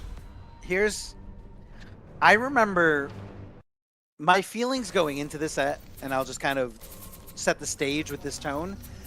I feel like I was trying to play footsies in this game the way that I would play footsies in MK1, where you have amazing walk speed, where normals... This is the worst walk speed game in existence. Oh my god, dude, it's so bad. So bad. And you know, I don't know. I wasn't. It's like things were clicking for me, and that's how I felt throughout like the whole tournament run. Is like things clicked afterwards. Oh my god! That's right. Dash right into that unblockable. And right into an unblockable to get started here. Get some teleport shenanigans going, and oh my god, we're going back to the corner. And of course we get Atlantis to start here. I'm surprised. Of Amon-Ra. And what a start. Dude, I'm surprised I blocked the overhead. I remembered the overhead string there, but then I forgot. Oh yeah, down one. Ares' down one was good, man. I don't know how you complain when you have a low-hitting, comboing down one. So come on, 6 frames. And dude, I swear to God, I held up forward. But like, if you do it too fast in this game, it doesn't read right sometimes. I don't know if you've ever encountered that. That was just me jumping like a mad person. I made that decision to jump like way before you knocked me down. And it's been a very good decision overneath the trait. Oh, it's getting scary. I have a lot of meter right now. Trading with a trait. Unbelievable. And what the heck? Why did that hit me? I'm a little pissed off about that, seeing that back. No idea. I have no idea. I don't even know why. I think that was back one, and I got down back one. Oh my god. And that's a knowledge check right there. Ares' EX projectile is an overhead. It is so quick. It's not a knowledge check. It's fucking online. Like, dude, I see it. I'm like, I gotta stand up, and it's too late. And I'm just like, it is very fast. It is very fast too. It's like life. It comes at you quick. Dude, but I feel like offline, easy to avoid every time. Yeah. But like, for some reason, online, it's just like it's too much. Oh, there's the way fast. I'm trying to find anything. Oh, I tried to anti-air Batman like an idiot. Did you see that? Idiot. I tried to down to Batman. I'm pretty sure I tried multiple times too, like an absolute idiot. That jump 2 is insanity, and that was. In hindsight, I should have went for the pull. For you. Yeah. I should have went for the stripper pull. But only a fool would challenge me at my own game. At my own game. At my own game. This is his game. He made it. He made the fucking game. Ares is at NRS working with Ed Boon and Paulo making this game. And he's like, make me the second worst character in this fucking game. Give me a God of War. Thanks for Dono on YouTube as well. Thanks, Unknown. Only a fool. When we were talking about Ares down 1, 2 things in this matchup that I've already started doing really well, which is that instant jump 1 of Ares to kind of, give you something to think about with the jump 2. But yeah, it was a flashback to every time I fought your Kotal in MKX. Okay, I like characters that can match down 1. I'm not gonna sit here and deny it. The jump one reach. Oh yeah, same thing. So good. Massive jump 1 and a down 1 that you can mash are staples to the mistaaquaman arsenal, that's for sure. But Ares down 1 had a very unique property to it that was so good against Batman, and that his down 1 could low profile trade bats and the jump 2. Yes, yeah. It was one of the. Try to anti-air me again. Nope, don't do that. Don't do that. Don't just block. Just block and take the no mix-up. I'm so stubborn. I think I tried to again. Whiffin. Man, I'm looking good this game. Oh my God, unblockable. How did you get that to come out? I crossed you up in the corner. Like, it's a down input. Oh! You cannot stop me. I did not know that was a down input. So it doesn't matter. Nope. Usually people just hold that bullshit in the corner, which is why I did it, because people are too scared to try their wake up because it'll fuck up. That was a really good combo. Oh my God, I'm scared. I'm just bashing. It started coming back to you right there, because that's how you interrupt the shenanigans right there. And there goes, oh my God, the starfish baby. And that was a little bit. That was cheeky. That was cheeky. The down 2 cancels are very uncommon and force a lot of people to press right there. Yeah, I think I was mentally checked out when that starfish hit me, because like it's not even a good interactable. It doesn't. Conqueror. No, it's not. It's so slow. That's right. That is Starro in there. It's baby right. Starro. If you guys watch Justice League, sorry, Justice League. Was it Suicide Squad or the Suicide Squad? It was the second one. Yes. That was the giant starfish. He was just a baby here, as Superman was keeping him in the Fortress of Solitude, apparently as a pet. Doesn't he grow or something, like when he latches onto something powerful, something like that? I'm not great, dude. That was Dash understand 1, and the game by me crossing up to the other side, it gave me, dude, it gave me the up grapple input. Are you kidding me? And there you see every This game was riddled with input errors. Oh, that was input error. There's a jump one. See, dude, it just happens. Push block didn't want to deal with that straight, and then that was such a smart forward jump. As some little things are coming back to you here, and this may have been the first time I was forced into a little block vortex here. Dude, you blocked both sides, whoa, like easily. Hold on, defense. You got defense? You definitely didn't have defense in 2013. But well, absolutely not. I learned it in later games. I learned it in later games. Yeah, I learned how to not jump in later games, but then you can't do that as Batman in this game. Like, you have to just jump. No, unless you're fighting with someone like Aquaman, just fucking jump. Just jump all day. It's insane. There, I blocked it, but see, I had more time to stand up. I love how I didn't punish that, but you were mashing, so it still hit you. Oh, and that was a fun blockable right there. I have no idea what side that hit on. I think I was holding forward every time you did that, thinking it would cross me up, and it didn't cross me up. I want to say that one did not cross up. Yeah. Fucking hell. I want to say that one. But you know, I'm what's feeling really good. crazy about Ares is that, again, off every knock, that was absurd. You're like, I'm so tired of this fucking jumping. Like, let me just armor. Oh, and there we go. How am I supposed to block? I can't see you. I literally can't see you. This is not fair. Oh God. Let's teleport. Oh no, what's it gonna be? The turbine comes back, but it's the jump one. This is Chip. This is Chip into one of the fastest projectiles in the game. That last round. That last round was played very, very well by you. Like, I had a huge advantage. I got rid of your clash. I got rid of like 30% of that last bar. You were looking great in that last game. It was definitely coming back to you. Yeah. I think I just got too confident, and I was like, no, I got this. And I was not considering how mobile Ares is. Like, you played it really well. I still have like meter burn forward 3 was phenomenal. That was ridiculous. Like, that really started everything. Like, I feel like if you would have if that jump 2 would have gone through, things could have been a whole lot different. But I do remember quite a few things about that matchup. Like I said, being as annoying with the jump 1 as possible. Sweaty. And down 1, and the fact that Batman can't wake up. I should have abused going for unblockable resets more, because Batman can't really wake up. Yeah, so his two like go-to wake-ups are slide or parry.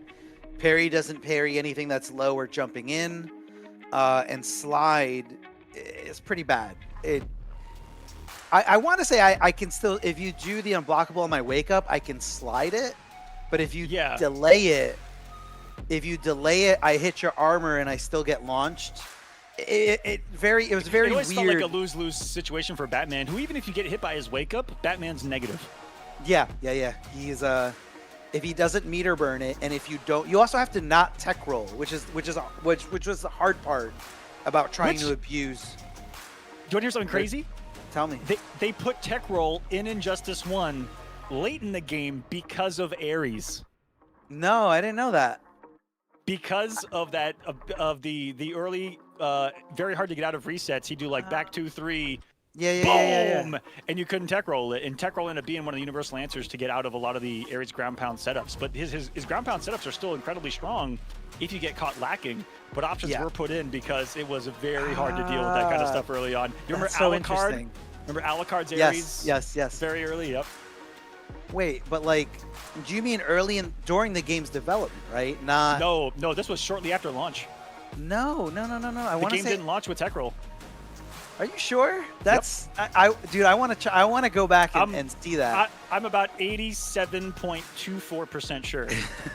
It could also be one of those things where it was in the day 1 patch, where like if you don't update, if you don't connect to the internet. Like, I remember the day 1 patch also made Superman's breath go from, it made it go to like, what was it originally? Like +1? It was annoying. Or it was definitely annoying.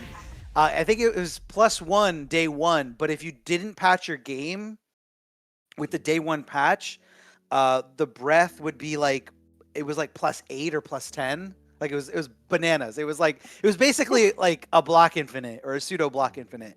Yep. I also remember a day 1 patch with MK9 took out a Cyrex Infinite that was just like string into net, teleport, and then you could net combo somebody again. And I actually remember that one, or I remember someone showing me it later, and they're like, "This is what they took from us." And I'm like, "What do you mean? Look what they still gave you." Oh my God, dude! What was it? 70%. We'll be talking about Cyrax tomorrow. Trust me. I can't wait. I can't wait to see MK9 that. tomorrow on here, right here on the channel, guys. By the way, do we have that bracket? By the way, let's go take a look at it while we're talking about it. This is who we're gonna see on the Kolosseum tomorrow in Mortal Kombat 9. I'm taking you back even further. Tomorrow, all the way back. This thing has some sweaters in it. Forever King, sweaters, Costner, Big D, myself, GGA Jeremiah, the boy, Mike, Metroid, Eggshell, and Insuperable. Everyone's been seeing his clips on the social media lately. He has been the MK9 demon necro lord of the seventh of the seventh layer of the netherrealm, if I could be honest with you. Soup is still so good at this game, and all of these guys are. This is going to be an absolute banger, guys. There's so much character variety, so many crazy matches. That's tomorrow, MK9. Let's get back. Who's commentating that with you? I'm actually going to be joined by Egg, who has a lot of knowledge on the game. If you guys don't recognize Eggshell, he's primarily an MKX player. He was just at Combo Breaker and had the most entertaining set I've seen in like 7 years offline, where he was teabagging every single one of his opponents in MKX. I don't know if you remember that. It was an absolute beauty to watch. That's awesome. That's amazing. Can't wait to watch it. A man with so much personality, expression, and energy for these games. And yeah, I'm actually excited to see him play this game. I've never seen him play this game, but he says that he loves playing it. He loves this game. He's super excited. And yeah, we threw him into the deepest end of the pool. Dude, Soup is so sweaty. Egg, I'm sorry. Hey, there's a loser's bracket. It's okay. All right, were we going to the other side of the bracket? We got he's gonna get turned into Egg Drop Soup. Egg Drop Soup. Okay, take us back to Injustice. It is gonna be Mike Metroid versus Burrito Voorhees. Burrito Voorhees, formerly known as Forever King Jr.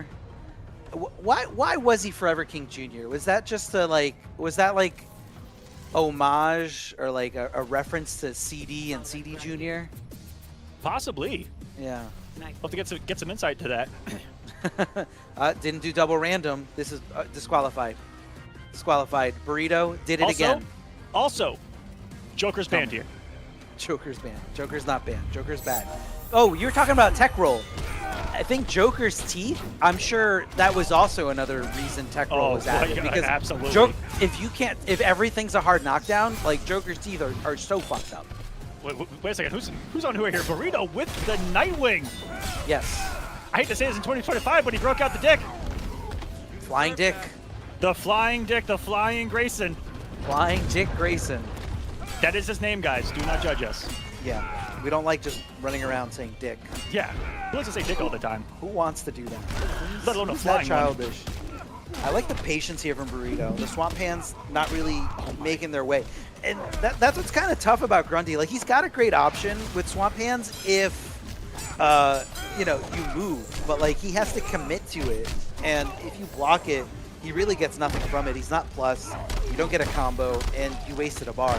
And Grundy's not really one of those characters that can kind of build bar. Ooh, I thought that was going to be a jump back 3 for a little bit more damage. Oh, no conversion. Can I close out here? The backdash, and this is going to be a little bit of an annoying matchup for Grundy, and just in how mobile Nightwing's going to be in always being off the ground. And does this projectile break the corpse walk? It is 3 hits, if I'm not mistaken. Depending on how it hits, and that's unclashable damage. And we have to see our very first day transition. About to get beat up by some big dudes. Ready? Oh! Get out of here.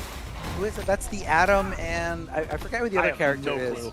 But the Atom was added into Injustice 2 as DLC. And why did they make him smaller too, Armo? What are they doing nerfing these characters from the background? Small. Let's get small. Yeah, it's funny how they teased the roster for the next game, like, years before. So we had Grodd in the background, the Atom in the background, Darkseid in the background. Martian was in the background before being added to the game. That's right. That's right. That was a dirty setup. Oh my God, the dirty setup for Burrito. What was he supposed to do? Like, there's so many instances in this game where you're just like, I don't have an option. Like, I could not have avoided that. That was a great jump. That was a great jump by Burrito. So many little things that Nightwing has put him in an air state, and that instant jump normal, overhead. Well, that's the thing, right? Nightwing's staff stance jump is like a very low risk jump because you're not going to anti-air it because he's so low to the ground. So it's a little bit easier to call out. That was a really good meter burn forward 3. There's some real good defensive decisions from Burrito. Mike, the air grabs. One thing to be effective at the moment. That was so delayed, it caught him pressing, but doesn't get the full conversion. This will be enough for the round, though. The slam, Solomon Grundy. Born on a monkey. See the anti-air grab it's good, it's consistent, but he doesn't get anything from it. It does very little damage. Like, yeah, you can switch the sides. Like, if you're in the corner, then they're in the corner, and then you got to find the next hit. Then it becomes fucked up. But it's honestly it's a little underwhelming in terms of like what you get as a result. I love how when you interrupt a character from taking an interactable, the interactable gets placed back perfectly. Like, oh no, don't touch it. Put it back. Really strong stuff right there. Limited closed the gap and started mashing down one right there. You know, Nightwing's down one. Plus on block. It was nerfed at a point in the game. I want to say it was originally +6 on block, and then they made it. Now it's like +3 or +2. Yeah, +3 or +2. And the key to defending it is you had to let him do it like 3 times, and it would eventually push you out of the range to poke. But then he would like But then you can do that. Yeah, you just do down one once and then mix you. Yeah, exactly. Because you're sitting there respecting it. I think Nightwing was a little downplayed, to be honest. I just don't think we had like really good character representation with this character. And like, yeah, he's gonna have some bad matchups because he's very like he gets stuck in staff stance sometimes, or he's stuck in the unpreferable stance. I don't like how when you grab with Nightwing, it automatically changes your stance. It's super annoying as a Nightwing player. Not that like I'm a Nightwing like pro or anything, but I dabbled. Slot's actually bringing it up, and it's pretty interesting to think about. One might say it's interesting, but the highest placing Nightwing player is Sajam. Yeah, a lot of people don't know is Sajam actually came from our community. Sajam was like at Wednesday Night Fights with Slayer, with Wonder Chef, Dio, like that was his crew. And then KI came out and Sajam just like blew up into like the world's biggest commentator. Did he have the same name back then? I can't remember. Yeah. No. In the beginning, I want to say he had a different name. Oh, Steve. His name was Steve. Ah, that's the one, Steve. That's right. He got top 8 at like SCR in the first year. Oh man. Different plus. Oh my God. Super plus. Yeah, you meter burn that. That's plus. It's still your turn. That was a good cleaver. That was a really good cleaver. That was something that Burrito did not see coming just because of the range of it right there. Holy crap, you forget how much he travels forward when he lifts that big knife. Not only Mike that, stays alive. I think that knife was like, it was definitely not unsafe. I think it was like +2 or 3 on block. Like, there's so many things in this game that are just like plus on block, like when you use resources.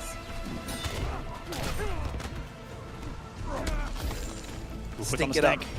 Get the stank out of there. That was a great avoidance of the mix-up that was coming. That was going to be a deep jump kick that was crossing up. Can be rope on the block, seeing where he goes. And that is a wake-up armored launcher right there.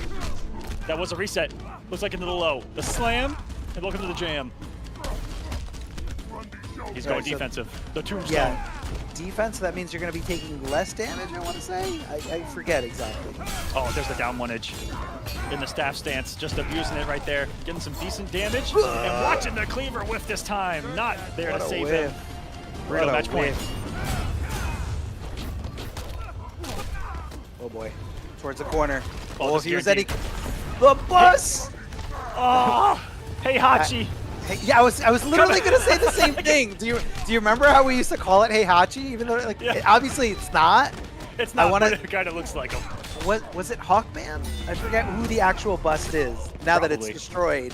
I want to say it was Hawkman, but it was we all had like the wrong names for everything just because it was funny. Hey Hachi. It was Orion, which is a real deep DC character right there. And the last hit of that command grab. Trait. Flashable. Giving Burrito a little bit of a reprieve right here. Big trade. I thought he was not close enough. He didn't go for the Roomba. Flying dick. Oh my God, 2 hits of armor. This is so close. This is down to the my wire. goodness. Mike down to just a singular hit right now. The resources, the armor's through. But he can't combo. He can't combo. Yep. He's got to get the stink on. He's right on him. Oh, he walked away from it, and then he what happened? He just didn't block. He just swung. Mike just swung and found Burrito. I love the last hit of that animation where it's just like he just punches him in the head while he's on the ground. Dude, What a comeback right there. This game was so funny. Whew. That was good, man. That was so close, man. That was so Is it getting sweaty in here? Why is it getting so sweaty in here all of a sudden? I'm drenched, Mr. Aquaman. In more than one way, I'm drenched. Me too. If you guys like what you see, if you want to see us compete for a little bit more tonight, our prize pool is currently sitting at $100 thanks to you beautiful viewers. Omega Recon, thank you so much. Yes, huge shout outs to you. Check out the Match Arena link in the chat. I'm going to post it right now if you guys want to increase this prize pool. But thanks just for being here and watching this, guys. Appreciate it. Oh, he missed the conversion. You give, dude, Nightwing in staff stance has such good wake ups because, like, there's no, like, how do you can't punish that. You're not close enough to punish that. And the wake up in staff, another property to it that's going to be matchup specific here is how many hits the spin has against the armor of Grundy. But Mike taking his first lead, I feel like, in this set right now. I'm surprised that hasn't really come into play. You're right. Like, anytime he does walking corpse, like, a staff spin should shred that.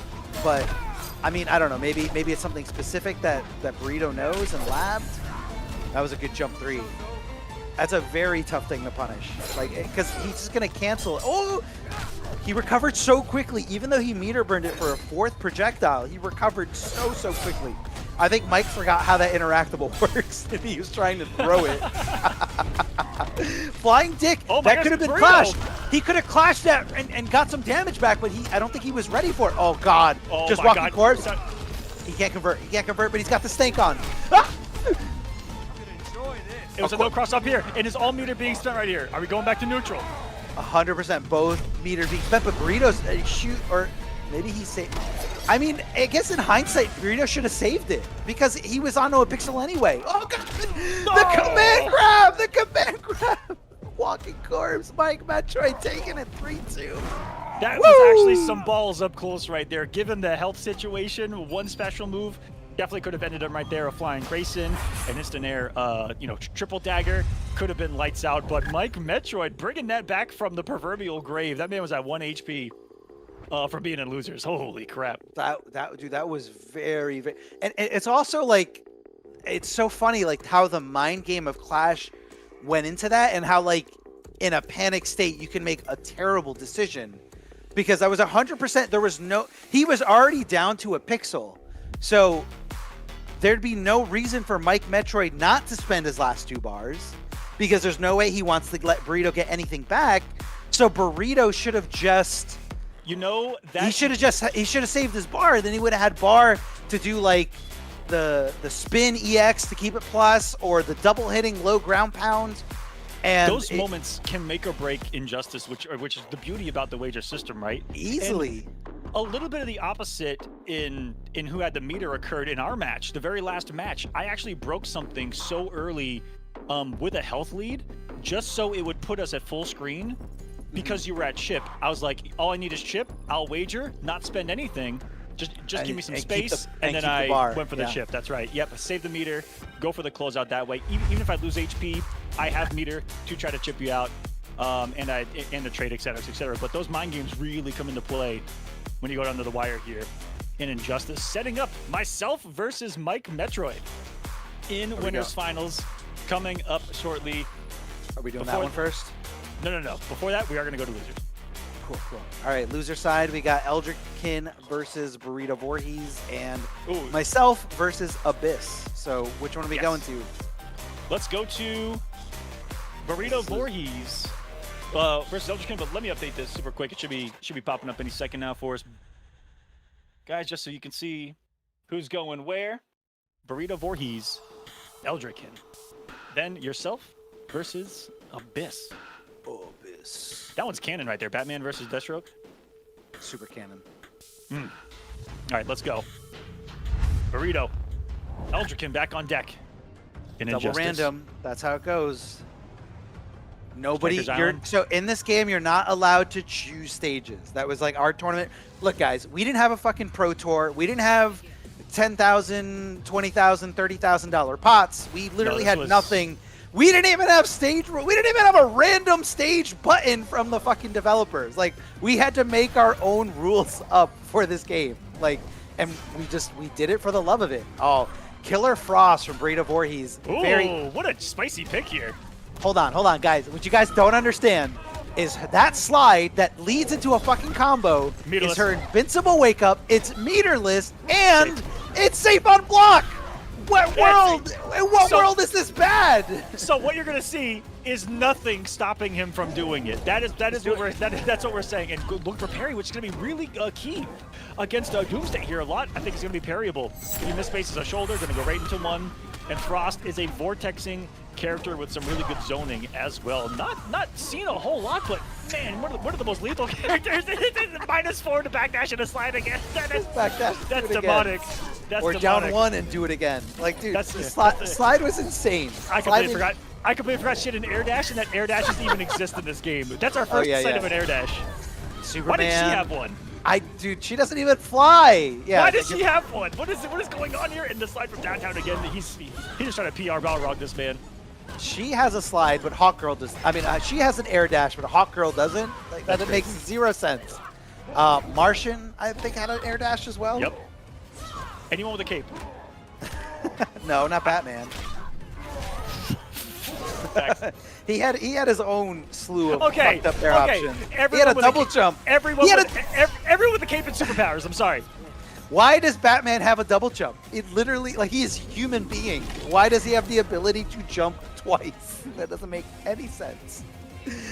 That first game going to Breed of Voorhees, I saw a lot of abuse there with slide. Hey, look, man, at this point, like, we're just having fun with it.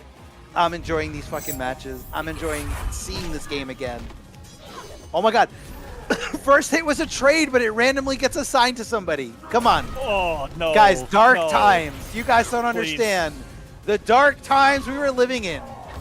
This was actually I don't know, nobody knows this, but this is the first NRS game that actually had trades in it. Every NRS game and every Mortal Kombat game before that did not have trades. It just had player one advantage, where player one would win the trade outright. Come on. Come on. You guys have no idea how lucky you are to have what we have these days.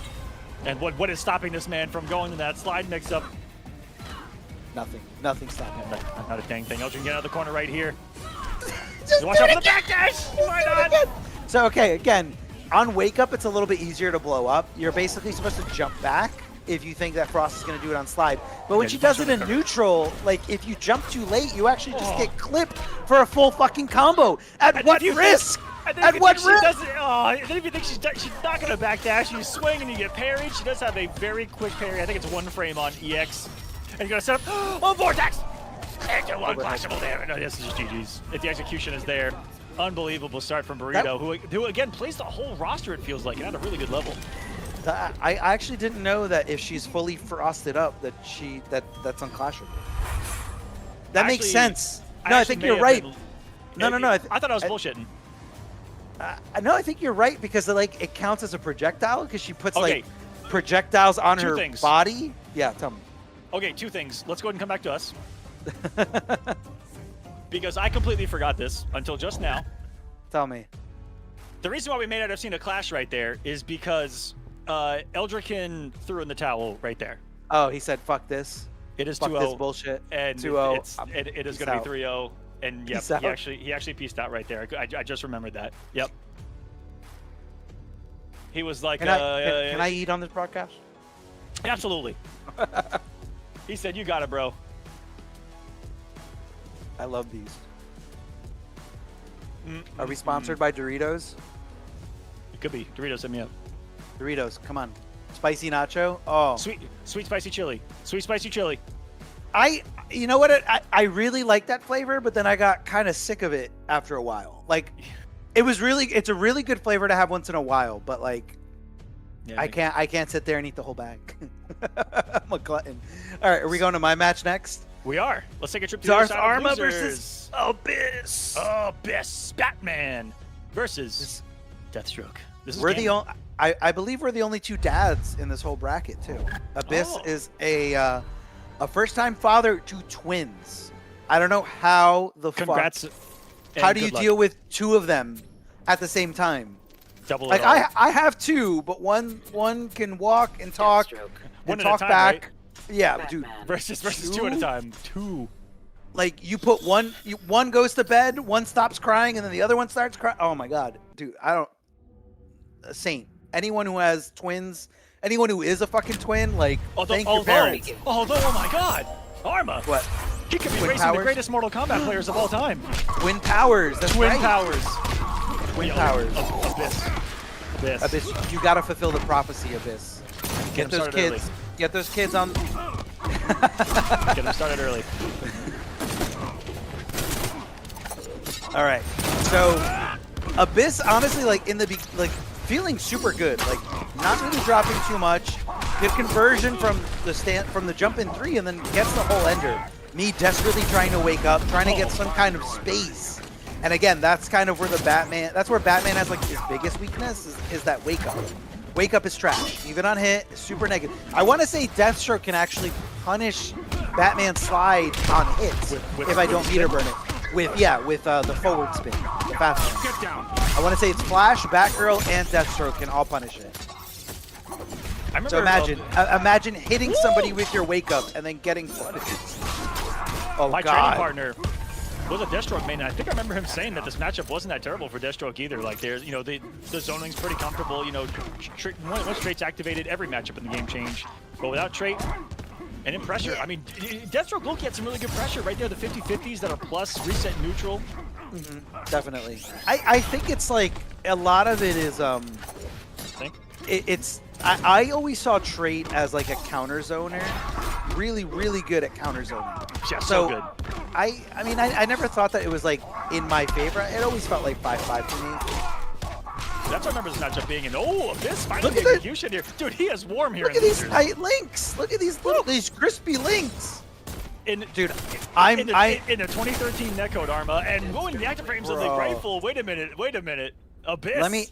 Let me tell you how target acquired. How much I regretted holding on to all that meter. Like I had so many instances where I could have used like meter burn batarangs to like get some pressure going, and I was just like, no. I'm gonna hold it. I'm gonna wait for clash. I'm gonna wait for a clean jump in.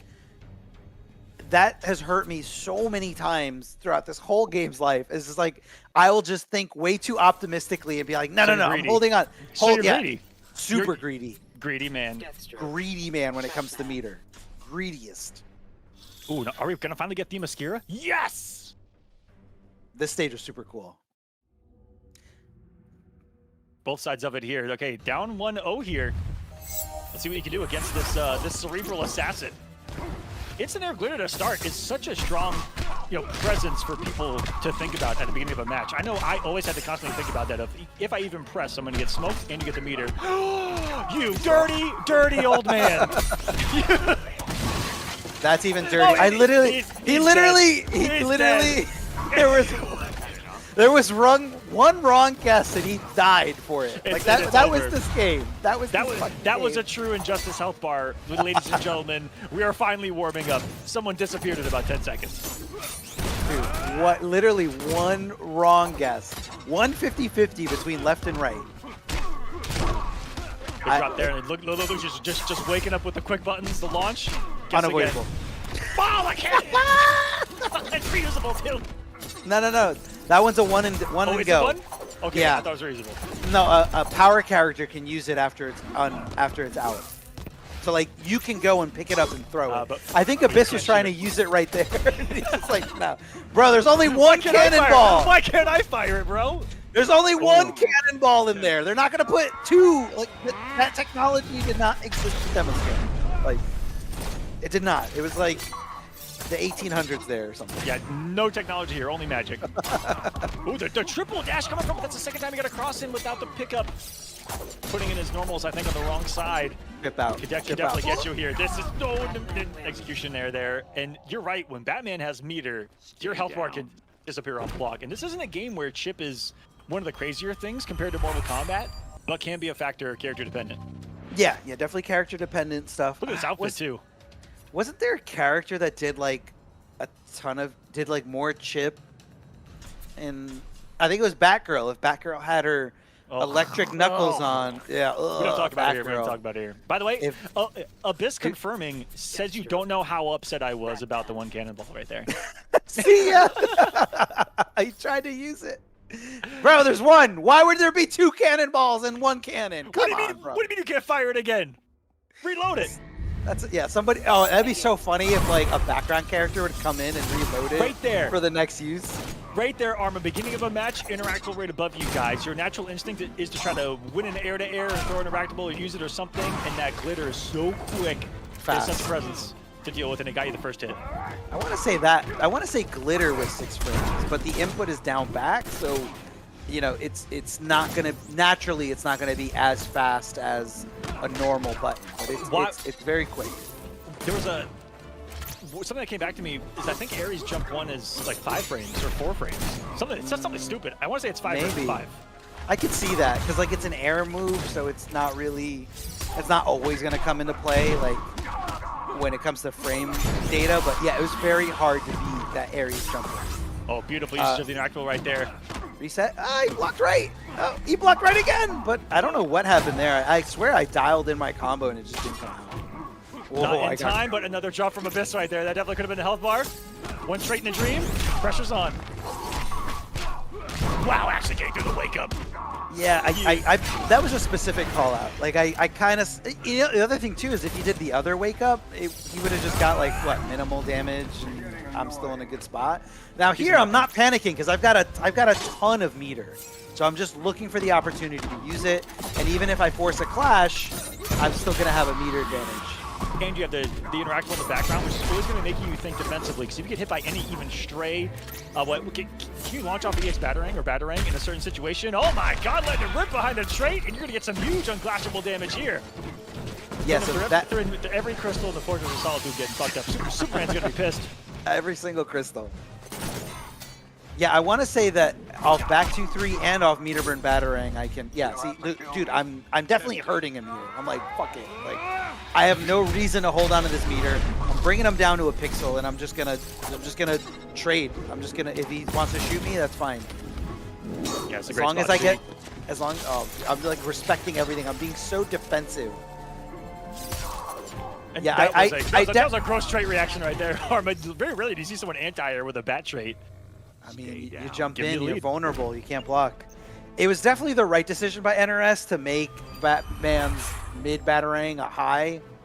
Dude, a double hitting mid Batarang was so good in this game. And the thing that a lot of people didn't really take into account with that move is that he builds a ton of meter when you block it. Like a ton of meter. So like I always had meter. Yeah, watch Batman's health bar when he blocks Batarang. If he blocks Batarang, those bullets are quick. He got hit there. That's a little different. You have to block it. That's more meter, baby. That's true. Oh, that's a dangerous interactable right there, but no conversion wasn't close enough. Still, so that was actually that was me trying to go for it. His jump in looked jacked both times. He went for the setup right there, and your health bar just disappeared, and you're off of some. Never mind. Arma, no. This is the worst feeling. This is the worst feeling. Blocked it. No, he didn't block that. Ah, he wasn't patient enough. Yes, again. But what a comeback right there. You were in a deficit, my friend. A huge deficit. And then here I just know. I think their Abyss was just like, you know what? I can't avoid Batarang, so I'm just going to take whatever damage I can. But this is what I'm talking about with like trait is just so counterintuitive to zoning. Yeah, big drop for me. American reset. Oh, this is a huge mind game here. A lot of meter. No, I faked it, and he overextended. So he got 30% back, but he didn't have 30% to get back. So he actually wasted 2 bars right there. And because he wasted 2 bars, I had room for my clash. No, I'm getting my health back. Oh. So there was a mind game there because he clashed too early that I said, you know what? You don't have, I'll let you get your remaining 10% back, but you're going to waste 2 bars by me not betting shit. I can't believe that had the hit advantage to pick up too. Easy punish. There's the smarts from Arma. There's a reset into the low. Not getting it, but he's still in a trade, so he's still gonna be. Yep. Yeah, I think that was the that was 100% an input error. Oh god. What the heck is happening right now? Still alive though. Dropping shit. Take us to distance. He broke Arma with trade. What is happening? Was he minus on hit right there? Unbelievable. I think he was minus on hit there because I was like in a weird airborne state. I'm too scared to try to anti-air that jump 3. I'm too scared to try to anti-air that jump 3. Oh, we got lucky that the Batarangs got there in time to shut down that straight shot, which is so fast from Deathstroke. That was a little bit of a barn burner here. That was close. That was very close there at the end. All right, Arma, taking it 3-1 down here in losers with Russian Batman. I was feeling it. Yes, that's right. Red Sun Batman. Red Sun Batman. Yeah. That's a great animated movie if anyone hasn't seen it. It's especially fantastic. now that Superman is pretty relevant right now. Last time I checked it was on HBO Max. Yes, it is. So if you have HBO Max, go check out Red Sun. So basically the premise of the Red Sun story is that Superman lands in communist Russia instead of America, and things are a lot different. Yeah, and I would say Lex is like the president of the United States. Yep. And it's like this conflict of like communism. Batman is also Russian and was given a story that in the gulags. It's so good. It's so good. Definitely go watch it. Red Sun Superman is fantastic, and a lot of those outfits are in this. And this game had like really good outfits added to the game. CW's Arrow was put in the game. We got Blackest Knights skins. We got all the Red Sun ones. We got Amakrami. We got New 52. Yeah, so I wish. Like, I'm not someone who likes to customize. Like, I just don't have the attention span for that. Like, I go in with either like default or whatever fun costume, but like. In Injustice 2, I didn't really customize my character, but I wish that the customizations were specific references like the costumes were in Injustice 1, where you had Zod from Man of Steel, like the specific Zod outfit, Red Sun Superman, Red Sun Batman, Blackest Knight, like all these different characters. Like Cyborg Superman. Woo! Oh, that's right. Cyborg Superman was awesome. I hated Superman, but I really like that outro. Did we ever get No, we never got a Bizarro anything in Injustice 2, right? It was Injustice 2. Wait, no. Was there a Bizarro? Was there like a Bizarro emblem maybe? Anyway, all right, hear me out. Yeah. Bizarro Superman could have been an awesome skin in this game, but the way Bizarro works is he doesn't have ice breath and laser eyes. He has fire breath and ice eyes. Yeah, so it would have been funny to see like instead of meter burn breath, it was like meter burn fire breath, and they stayed in hit stun. That's what it's like in Injustice 2, if I'm not mistaken. I'm pretty sure that's in there. 2 or 1, guys. I don't remember Bizarro being in Injustice 2, but that would be so fucking cool. That'd be so cool. All right, we ready for the next match? Yep, which is time to take a trip back to the winner's side. Arma, we will get to your match. It's going to be you versus Burrito in losers. It's crazy that we're in top 4 right now while also commentating this thing. Absolute thrill. Sweaty. And quite a unique thing to do. It's weird being on the outside looking in, but we can definitely give you some good insight to the actual gameplay. Right. And I'll be giving you some here as it's going to be myself versus Mike Metroid. Winners finals. Let's go. Me and Mike.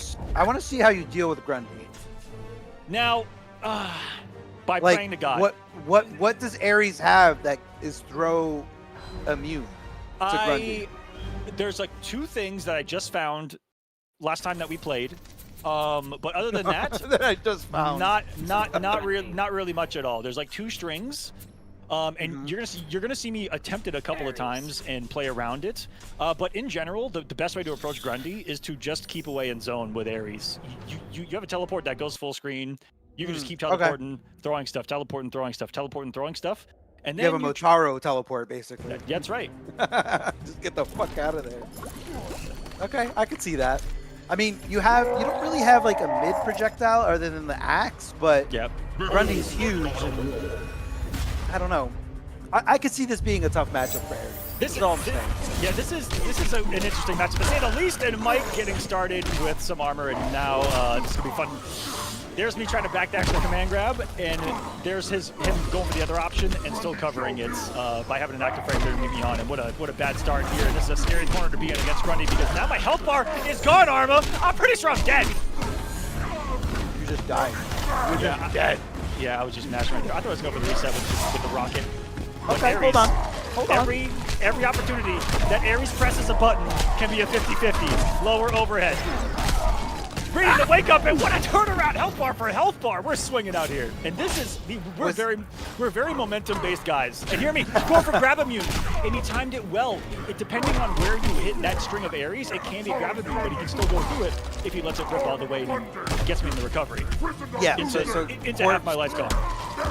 Corpse. The walking corpse is a slew of options. Oh God. I'm dead. This is rocket. Yeah, rocket. Oh. You're just on the ground like waiting. Please kill me. I'm plus 722 is it's that. It's so funny. It's ridiculous. Just get up. And roll. Get out of the way. and then I become a comet up there in the atmosphere, being thrown by Pimp Grundy here. I like this outfit too. This is clean. We're in a hangar. There's walls all around us. Immediate stage switch, by the way. Get me off of here. Oh yeah, no, absolutely not. Looking back, like I kind of forgot how much Grundy can abuse interactables, just because he can meter burn the. It goes back to what we were saying earlier. You just don't want to get hit in the game at all. Just don't get it. Oh my God, I hope the rocket launcher comes into play. I really hope the rocket launcher comes into play because it's so funny. And there you see me jumping back, looking for those corpse blocks in. You know what? I was kind of okay with that trade because it was going to do a lot of damage anyway. But luckily survived the punish from Mike right there. Just kidding. That was all right. You should just be blocking low. I guess. I mean, that's just kind of like that. I'm sure you just kind of forgot from like 10 years ago, but that's like the only option it really has to make more damage. Oh, there be just the frames of the EX teleport. Getting to his head. Missed my conversion there. Through a raw Godsmack. That is an armored unblockable launcher, ladies and gentlemen. I did not stutter when I said that. And what's up with you and Mike learning how to mash against Ares? I don't like that. Yes, there is a gap between down one into up sword. And yeah, you definitely got to mash through that. I didn't think Grundy's down one was fast enough. I always kind of assumed his like 8-frame down 2 would be fast enough, but maybe it's not. It's a scary number to put out is Grundy. Tick throwable into the grab. Combo on hit. There. I'm just trying to build the space. Missed the interactor right there. Definitely could have gone for a reset. Too far on the Godsmack. But so mobile is Ares right here. And he actually recovered with a jump right there. That was a pretty crazy interaction. Yeah, you think you have the punish, but like they recover as soon as they hit the ground. It's so funny. The low zombie hands. That's the big knockdown. Luckily there's no interactable around. Yeah, I think he thought the interactable was still there and he kind of forgot. Like, oh yeah, we already used that. Because he could have gotten a little bit more damage from that. Oh boy. I'm surprised he didn't clash any of that. Can't you clash the axe? Yes, you can, and keeping it unclashable with some shenanigans. Oh god. Oh god. I just accepted fate. Oh god. Oh. The tombstone! This is called the tombstone because this is what he pulls out of his gut. Out of himself. Oh, over the head. Luckily, I've got the helmet on to knock off a couple of damage. A great block right there. That was going to be a push into clash. Dude, supers are not worth it in this game unless they're going to kill. Like, supers just, they don't do enough damage. They definitely buffed that in Injustice 2, so you. Oh, he tried to jump so late. No, oh no, Grundy definitely cannot jump that. Absolutely not. I think he might have overextended. No, because Mike doesn't play on a stick anymore. But if that was me, I would have overextended and accidentally jumped trying to block the overhead. But I think he did try to jump it. I think you're right. We got a match. Change being staged again. Where are we gonna end up? Arkham Asylum. Oh, the pig's in play. Pig's in play. Ladies and gentlemen, this could get ugly quick. Pig was like one of the few interactables that like I guess the mask. This stage too. was a power character's wet dream. I mean anyone's wet dream. I was gonna actually point out that the mask and the pig are. Oh, I forgot about the chandelier. You're right. It is power character instead. in the corner. But the as well, mask, both of them. But the mask and the pig are one of the few interactables that everybody throws the same exact way. Actually, there's a combo right there, but then the wake up. There's a little bit of reset into a reset on the chandelier, and that's a messed up spot to be. If I'm like I said, it does so much damage. Every time that I knock you down with Ares, I turn it into a four-way mix-up of low behind, low in front, overhead behind, or overhead in front as well. There you see overheads and lows. Go for the reset, and I got it. Oh, unflashable damage too. And now I was feeling myself right there. I just started swinging. Hey, that's okay. It could have been the right answer. If you blocked low or jumped over him, it would have been the right answer. Oh.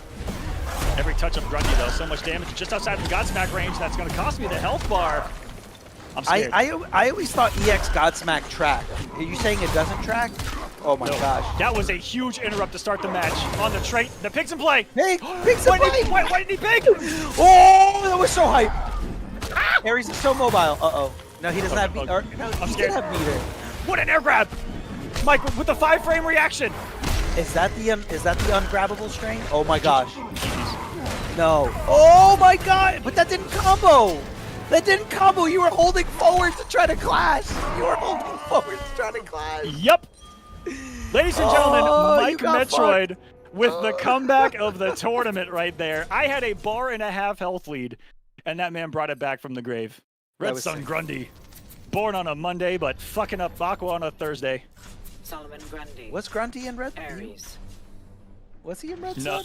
No. Maybe not. Maybe in the comic and not in the They just wanted to give him the hat, movie. I think. Yeah, maybe. Maybe he was like a side character in the comic and not the animated movie. I haven't seen it in a while. But you know those EX hands on the ground were everything for Mike's comeback right there. Yeah, Grundy like lives or dies by those callouts. Like it's so good because he gets so much for it, but it's very high risk. Oh my gosh! From the top rope, Mr. Aquaman. That was from the top rope. Oh my! Did you finish your slate? I dropped it, but I'm not gonna lie to you. There's so we talked about an armored launcher that's unblockable being fucked up. How about one that's an invisible armored launching unblockable? And that is Ares going for grab immune again, but I mistime it on that. It's really hard to find, and so here I'm just gonna go for the Ares quick mixes. Going for armor, and the invisibility gets me here. Can Mike make a comeback? There's some interactables in the background. Oh man, this is a tall order. I mean, again, you running away with a life lead is huge, but that's all in the last round. It is, and that's all Grundy really needs. He just needs like one good read, the zombie hands, a crazy jump in, a corpse hop that gets him in on every. He just knew. I think it tracks. Oh, that tracks. Yes, you're right. Yeah. That one does track. But I think it was more of he just knew that you were gonna try to teleport in. Yeah, that's a big thing. And it has armor on it, just in case I'm going for the projectile. Miss and put on the Godsmack, and this is not looking good. No. Am I gonna clash? Oh my god, he dropped it. He dropped it. That was his game. You were dead to rights. Oh no, and there I go for a little drop and reading the wake up with the armor, and this is a tough spot for Mike to be in, because this is what we talked about. We're going to put him with some distance, and it's going to be chip. Yes. Spend the bar, he's at chip, and then there's no avoiding the axe here at the end. That is almost a unwinnable situation if you find yourself in it. I was gonna say I thought that was weird that you spent the meter. Yep. But it makes sense that you had axe. Do both axe and sword come back after a clash animation? Yes. Is that automatic? Because I know it's like they're on timers. It may still be on internal timer. I don't remember that exact situation entirely. But we got ourselves another game 5, back-to-back game 5s for Mike Metroid. And this is Winners Finals, guys. Big start. Getting put on the knockdown. Another damage. Eat in the wake up. Had a little momentum going here, but Mike, multiple wake up options that are armored and launch. One being the overhead, one being a low. Now, I don't like that we've got the interactable to play with right here. Trying to get out of there with the teleport.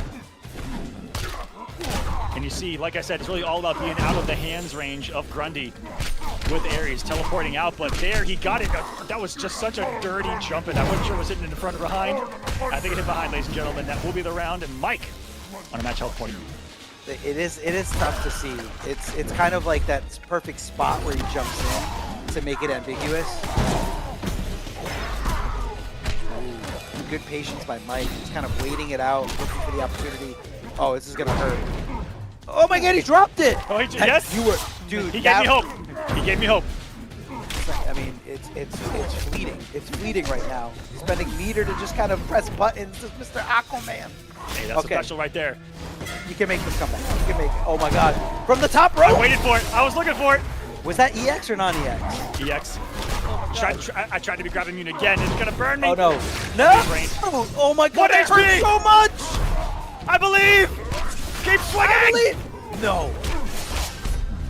I was gonna gosh. mix him until it ended. Luckily, he had a wager to save himself here. Get himself some space. I think he's gonna still hold on to some meter right here. This is I mean, really he could also this is stink this it up. This Yeah, is near stink it up. impossible. How are you avoiding the stink? Oh boy. There is no avoiding death there. Mike Metroid, GG's my man. That was a very fun set. Going the distance at 3-2. Wouldn't have it any other way with my man. Going to winners finals. I'm pretty sure you with hit that the wall victory. there. I'm pretty sure there should have been like a big like. No, I went through it. Like the Just like like the stage transition. I just got chucked through it. like the Mike, when you go from the Gotham mansion to the outside and you like go through the walls. Great transition. GG's. So good. That sends me to the losers bracket. We really have Grundy waiting on the Grundy winner side. is waiting, and why would Solomon Grundy and Ares in a winners finals was not on anyone's menu. I guarantee that. Look, man, let me tell you, for these 8 players to be invited to this very exclusive special event, we went to the end of the earth to find the best Injustice 1 players, and they all declined. That ever played the game. And they all declined and said, no, I never want to play that game again. So Yep. now we're playing with whoever said they would play the game. Yeah, this was everyone. These were the only people who actually said yes. It's just us. No, it was this. All these matches were a ton of fun, and it's just fun to go back and reminisce on these great times. This game means a lot to me. Likewise, We man. ready to see my match? Are we ready? I think we're ready to get into it, guys. And if you Okay, if you okay, come on. If you'd go. like to donate to the prize pool, please consider doing so at the Match Arena. We're currently sitting at $103 for the top 3 of this tournament. And I'm not just saying that because I'm guaranteed top 3. I just like doing this kind of stuff. I promise. Give me money, please. I didn't Come know it on, was gonna be guys. here. Give Mr. Aquaman some money. You know how much work and effort goes into doing all of this? A ton of it. Show some appreciation. A few bucks here and there. I know you already got it in your PayPal. It's so easy. If you've got PayPal set up, it's so easy to put it into the Matcherino. And it's also easy to sign up with whatever you're currently logged into, Twitter, YouTube, or Twitch. Just go right into that link, scan that code, log right in, make an account, get that 30 cents, and then whatever you got in your PayPal, super easy to transfer over. Not the whole thing, but give us a few bucks here and there. It goes a long way, and it's super appreciated. Let's check out this match. Thank you to Omega for getting us over 100. You guys have claimed the codes, putting us at 104. That's a lot of people claiming the codes, 25 cents at a time. Much appreciated. And let's get into it. Arma, your next one, loser side. Let's go. All right, Versus so this Burrito. Immediately going into this, I was a little confused. I want to say Burrito. This is the first time I've ever played as Catwoman, and I didn't even know He it went was like Catwoman. Wow. Yeah, it kind of took me by surprise. I was like, huh? Like, I was honestly, from this point, I felt like Burrito's best character was probably Black Adam. And that's kind of what I was expecting to fight. And, when it was Catwoman, it kind of put me a little bit at ease, where I was just kind of like, maybe it's not so solid. Maybe he's not ready. Dude, I swear. Do you see how that forward jump input is killing you. Yeah. But I feel like I used to have that problem offline as well. I feel like it's something about like if you're holding up forward too early, the game only reads up. Because you saw it, I'm holding up. Like it looks like I'm holding up, but I swear to God, I was holding up forward. I swear to God. If there was inputs in this game, you would see it. Forever interactable. That kind of looked like a punish. It was one of those weird things where my head's turned right now thinking about it too. Because what? Yeah, because you almost recover right away. Yeah, that was 100% a punish, but I didn't get the conversion.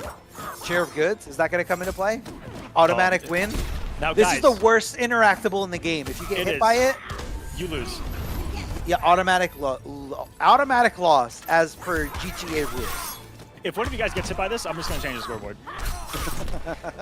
Like, it's that simple. It's just that easy. Oh my god, I almost got hit. Oh, I almost lost the game right there. Swing and a miss. You know, it's actually unfair for Batman or Zod because, you know, we can hit you with that interactable for free. And then trade, and then, Yeah. Free, easy. It's been a strong start for you here. I mean, we are in your house after all, but she does like robbing it, lore-wise. Lore-wise. Oh, that could have been a much bigger punish. Burrito's doing a good job of blocking the back 2-3s. That was a very, I'm gonna call it. That was a very sweaty anti with the trade again, my friend. You are on it, looking crisp. It's coming back. It's coming back.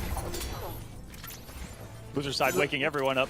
Little by little, you know. Again, another thing slight happened. whiff, yeah. Just some slight spacing from Burrito here. Got a clean jumping, but denied. That on saved hit me. by the I was going to die. I was if that trait wasn't there to save me, I was going to die. 100%. And that'll be all she wrote. Arma taking game number 1. Trait saved me. Trait was not fair. Like everybody complains about like Tremor doing like a punch during like block strings or getting hit or like God forbid. Dude, Trait was like way worse. It was like all the reward and absolutely no risk. I'm sorry, specifically Batman's trait bat. Mechanical bat, is that what it was called? The character power? I'm using all the wrong terminology. Something like that. Yeah, I want to say that was one of the trait was something that was adopted like by the community. And I want to say like back in the day, 16-bit would always say like, I'm the only person who's actually saying the correct name and it's character power, not trait. Well, did you know that all of us also said Doomsday Special wrong the entirety of the game? Oh, we call it we called it Earthshaker, but it was called Earthshake. That's right. I kind of hear it in M2 Dave's voice, where he'd say the Earthshaker, over and over again on the same podcast. Another up to the back three. He is trying to close that gap. I think he's trying to low profile some of your bats as well with it. Yeah, back three is really good at getting under batarangs and trade. Nice conversion here from Burrito. Gonna amplify a few more damage. I think that's a hard corpse up. That was pretty sick. Yeah, I believe that was supposed to be slide, but it kind of messed up my input. We got here also. Thank you so much to Black Brian putting another $20 to the prize pool. 124 now at stake. Thank you, Black Brian. Go, Black Who Brian. You're the best. That was an Injustice 1 player as well. That's right. Where's that Shazam at? We'll get him on next time. Yeah, come on, bro. Come on. If we get enough people to sign up, we could do 16-man bracket. Let's go. I want to see that. I want to see a 16-man bracket in Injustice 1 in 2025. Let's go. Then we're going to up it to 48 after that. Oh, boy. No, Trey going nowhere. So, sometimes when your opponent's in a crouch state right there, the bat just kind of fucks off for a bit. Dude, Burrito's so good at blocking back 2-3 online. I mean, I guess he's used to it. He's probably blocked the most back 2-3s. With Forever King, yeah. Yeah, I was going to say he's probably blocked the most back 2-3s in anyone's life. Oh my god. I'm so scared to like commit to a jump forward. Dude! The one time that you actually got airborne, that's exactly what you a little bit of fear getting caught by the something of Catwoman's right there, whether it be an air-to-air. That jump back whip is actually pretty problematic to try to approach. And that made it from back three. Whew. I think at this point, taking lives. I'm trying to bypass Clash and just say like, you know what, I think I'm fine. But I'm also terrified because I'm literally one cat dash away from dying. That was another gorgeous anti with the trait, and 5 seconds on the clock. No. What? I don't even know what I do. I seriously just did it. You risked your entire life. You risked everything. That had to be the last thing that Burrito expected right there. What? The last thing anyone expects against Batman is a Batman to wake up. I mean, look, dude. There was nothing left to do. What was I gonna do, dude? Catwoman had an overhead starter in this game. I wasn't gonna sit there and hold that mix.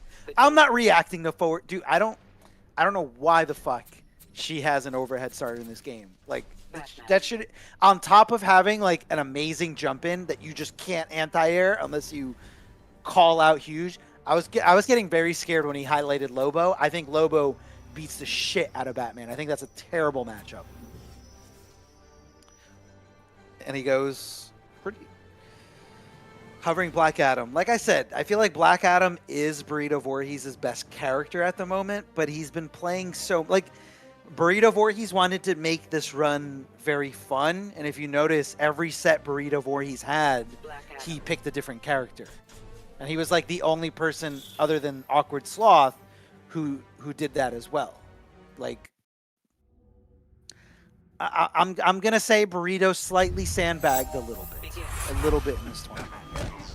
Well, he was trying to catch that back. He knew I was gonna backdash and he was trying to catch it, but Batman has a surprisingly good backdash.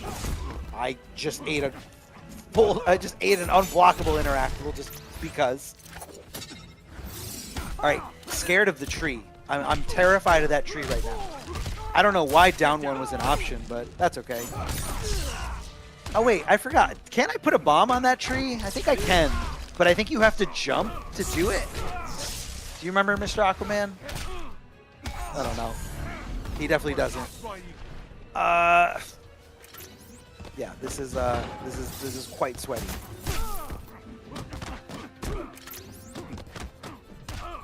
Okay.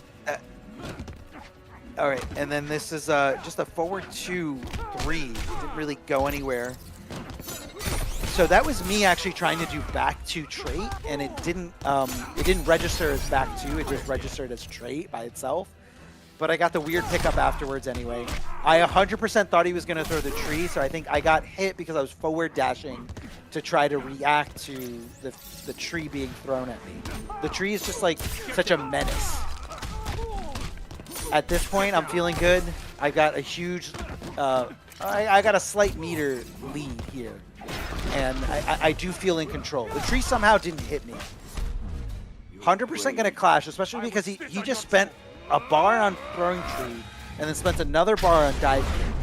100% in my favor to just clash, get the best bang for my buck. 2 bars for 25% is an amazing deal in the clash mechanic. And here I forced it. I'm 100% spending it. So I spent 3 bars and overall did and gained 40%. So in terms of like how the clash mechanic goes, 100% for like in my favor. I don't know why I let go of block there. I think I was trying to match, but I was very, very scared. Terrified here. I'm looking for any opening. I'm so scared. I'm not committing to anything. I'm not pressing a button on those forward jumps. I'm literally just waiting. Oh my god, I don't know why he was hitting down.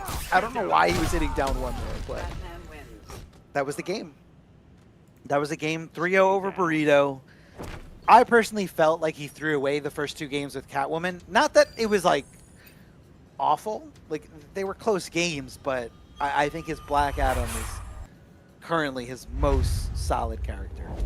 So surprised we saw it there. Surprised we saw the 3-0 so quickly. And that's going to set up our losers finals. It's going to be myself versus Mr. Aquaman, who is currently MIA. Yes. So Aquaman's internet went out. So hell yeah. A little bit of stuff's going on here.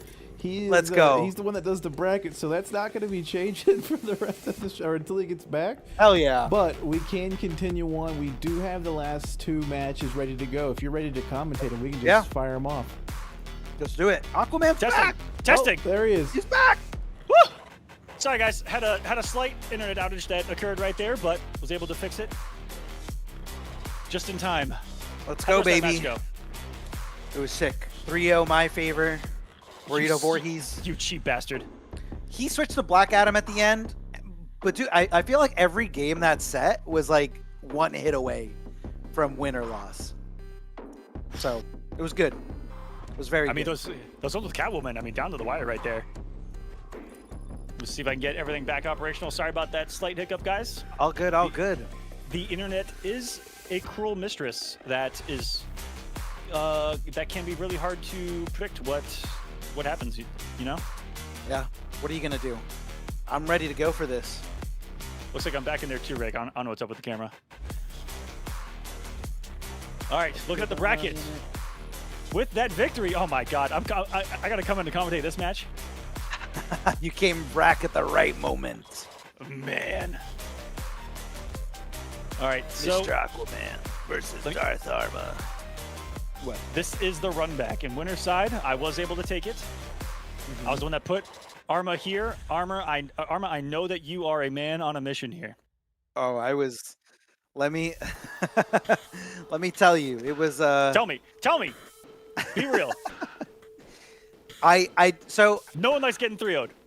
Nobody likes getting 3-0'd, but I also tried to save, because I know you were recording on your end, but I tried to save it for myself, and the file got corrupted, and I couldn't watch our set.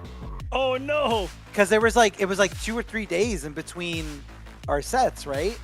Yep, it was. So like I wasn't able to study it, but I was just trying to go off of memory. I'm like what was beating me? And so like I was in the lab like trying to react to EX projectile a little bit better.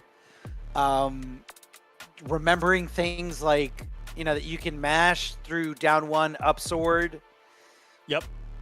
And then just also I was labbing to see how easily Ares could deal with jump 2, and I'm like, oh, that down 2 is super fucking slow. Like it's really bad. It's really bad. And again, I'm a very stubborn man when trying to anti-air, and I don't know why. You saw in our first match, I got clipped by jump 2 like 3 times in a row, just trying to down 2 it. And I don't think that I learned my lesson here in this one, because again, even in Mortal Kombat 1, even in MK11, in MKX, I will go for an anti-air when I probably shouldn't. I'm just that kind of guy. I love reacting with buttons. I love reacting to jumps. I want to press. I don't have an air grab in this game, so you got to do something, right? And again, you know, it's all about trying to stop that jump pressure from Batman. It's one of the keys to defeating him. And outside of that, let's see what the adaptation is here. In the run back, myself and Arma, this is losers finals, everyone. We are in top 3. Let's get it. Let's go. Yeah. I feel like the idea or the habit of jumping was slowly beaten out of me during MK1 when I played with Gur. Batman. In the beginning of MK1, when I was playing with Gur a lot, like offline at my house, we would play like, you know, maybe 20, 30 matches, and I would win like 0 or 1. And he's just like, dude, you gotta stop jumping. I'm anti-airing you every time. Just stop fucking jumping. And it was just slowly beaten out of me. So then going back to Injustice 1, I'm like, no jumping. I gotta play footsies. No, in this game you fucking jump as Batman. I also gotta say, I really don't like this matchup on this stage. And so when we started on this stage, I was already kind of mentally like, crap, here we go. Fuck. You're like a course during losers finals. I get this fucking stage. That was me. That was what I labbed. I was trying to get there in time to get that punish, but you can trait jump over EX projectile. I did not lab that. I didn't lab the fucking overhead hitting me. Dude, this is just 50-50 city, but I have a couple of execution errors there on the 4-2-3s to get started. This healthy barely there. That trait was lingering. Are you kidding me? I think it's because you did jump back 1 and it moved your hurt box back behind you and it actually hit you. Now wait a minute. Ares has a cape. Why doesn't he have an air dash? He should. He doesn't even have a double. Look at you, so prepared. That was one little thing like that.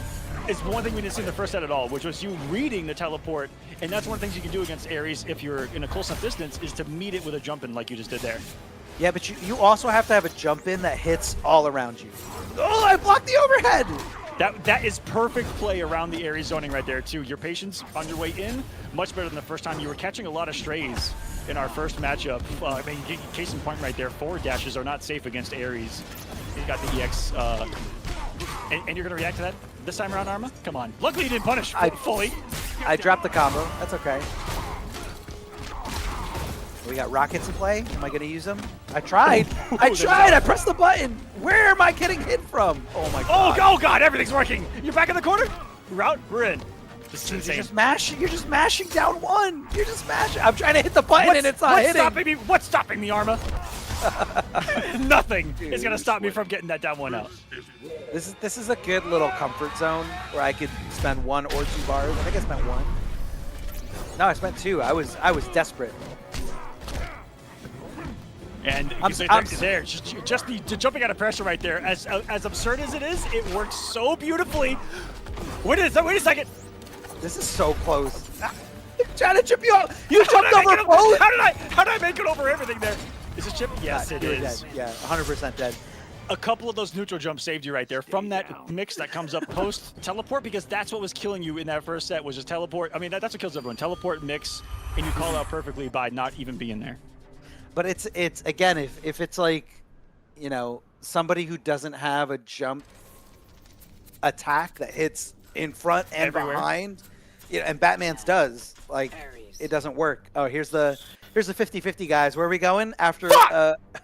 This you guys want to talk about a rigged tournament? I was mentally checked out right here, because how do you double random the same stage of the only stage and part of it that I did not want to be on for this matchup? Okay, but like, you can use the interactables too. You're mobile. Not anymore. You blew it up. Nah, you're mobile. Kinda. You hit me with like 3 rockets that last game. I don't know what that was. That an input error? Yeah. You didn't mean to teleport there. What's the input for teleport? It's quarter circles and 3. 3. Okay, so maybe you meant to press a different 3. Do I try to chip you out here? Yeah. Ugh, I don't know how you blocked that. Were you just being bad at reacting to the overhead? No, that's just me being semi-okay at the game sometimes, I think, there, Arma. And even with the down 1 check afterwards, because what I tell you earlier, the down 1 of Ares can go under the trait when you summon it in pressure situations like that, and it got me a hit advantage opportunity. And am I going to get a reset here? Rockets in play. I actually didn't think that was going to punish from the range, and it did, and I wasn't ready for it. That was a little lucky. He takes, compared to like Injustice 2, he takes forever to get up off the ground in Injustice 1. Oh, one back from his slide there. I was gonna frames, buddy. I was gonna grab the fucking the helium tubes right there, and I don't know if it was unavoidable, but I don't think he would have been pressing. Oh, look at the damage done on the wager there. That's because you were wasting. That's because you were wasting meter on push blocks. Wasting? Saving my life with them, you mean? Wasting. Waste is a word.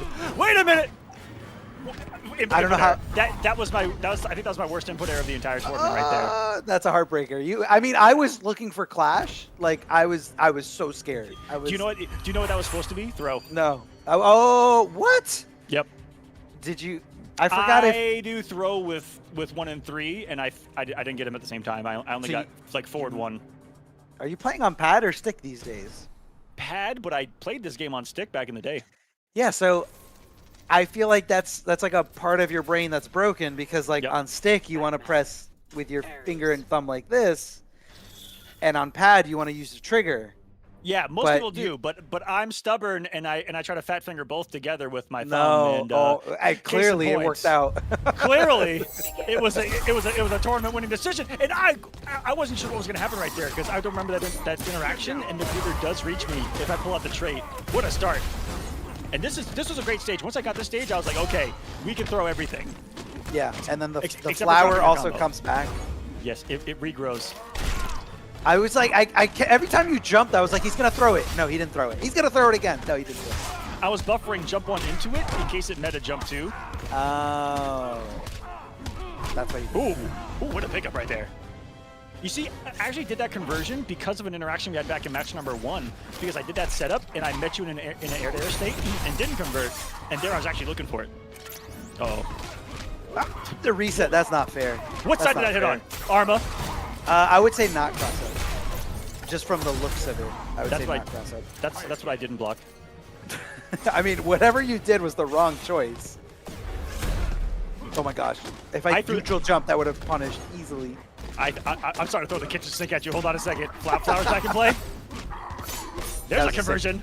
That was a pretty late clash by you too. I think you should have just held it, because that was like the end of the combo. This was one that, looking back, I regret clashing that early. Because now if you hit me, I can get vortexed and not stop it. Basically, yeah.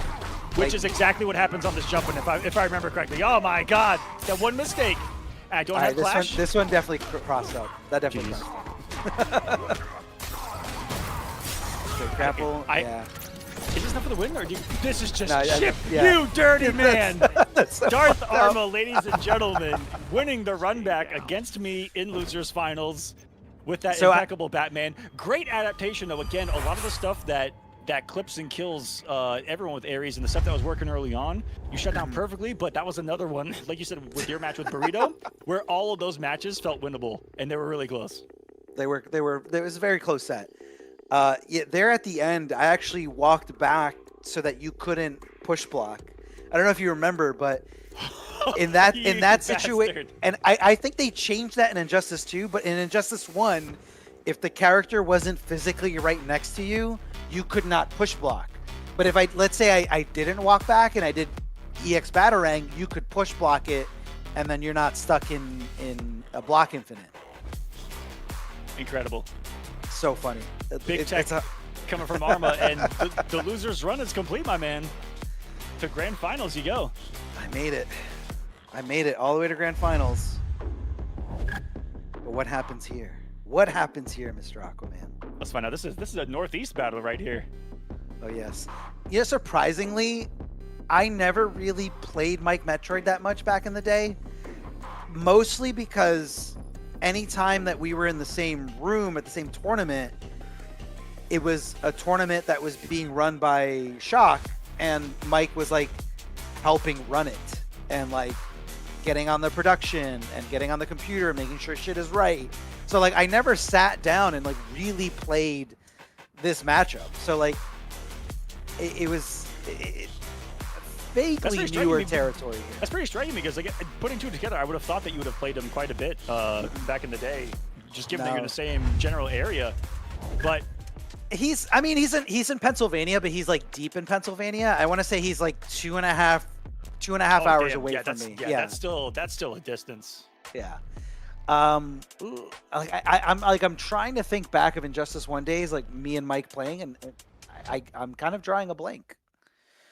I'm ready. Oh yeah, you got a sub. Very interesting there, Arma.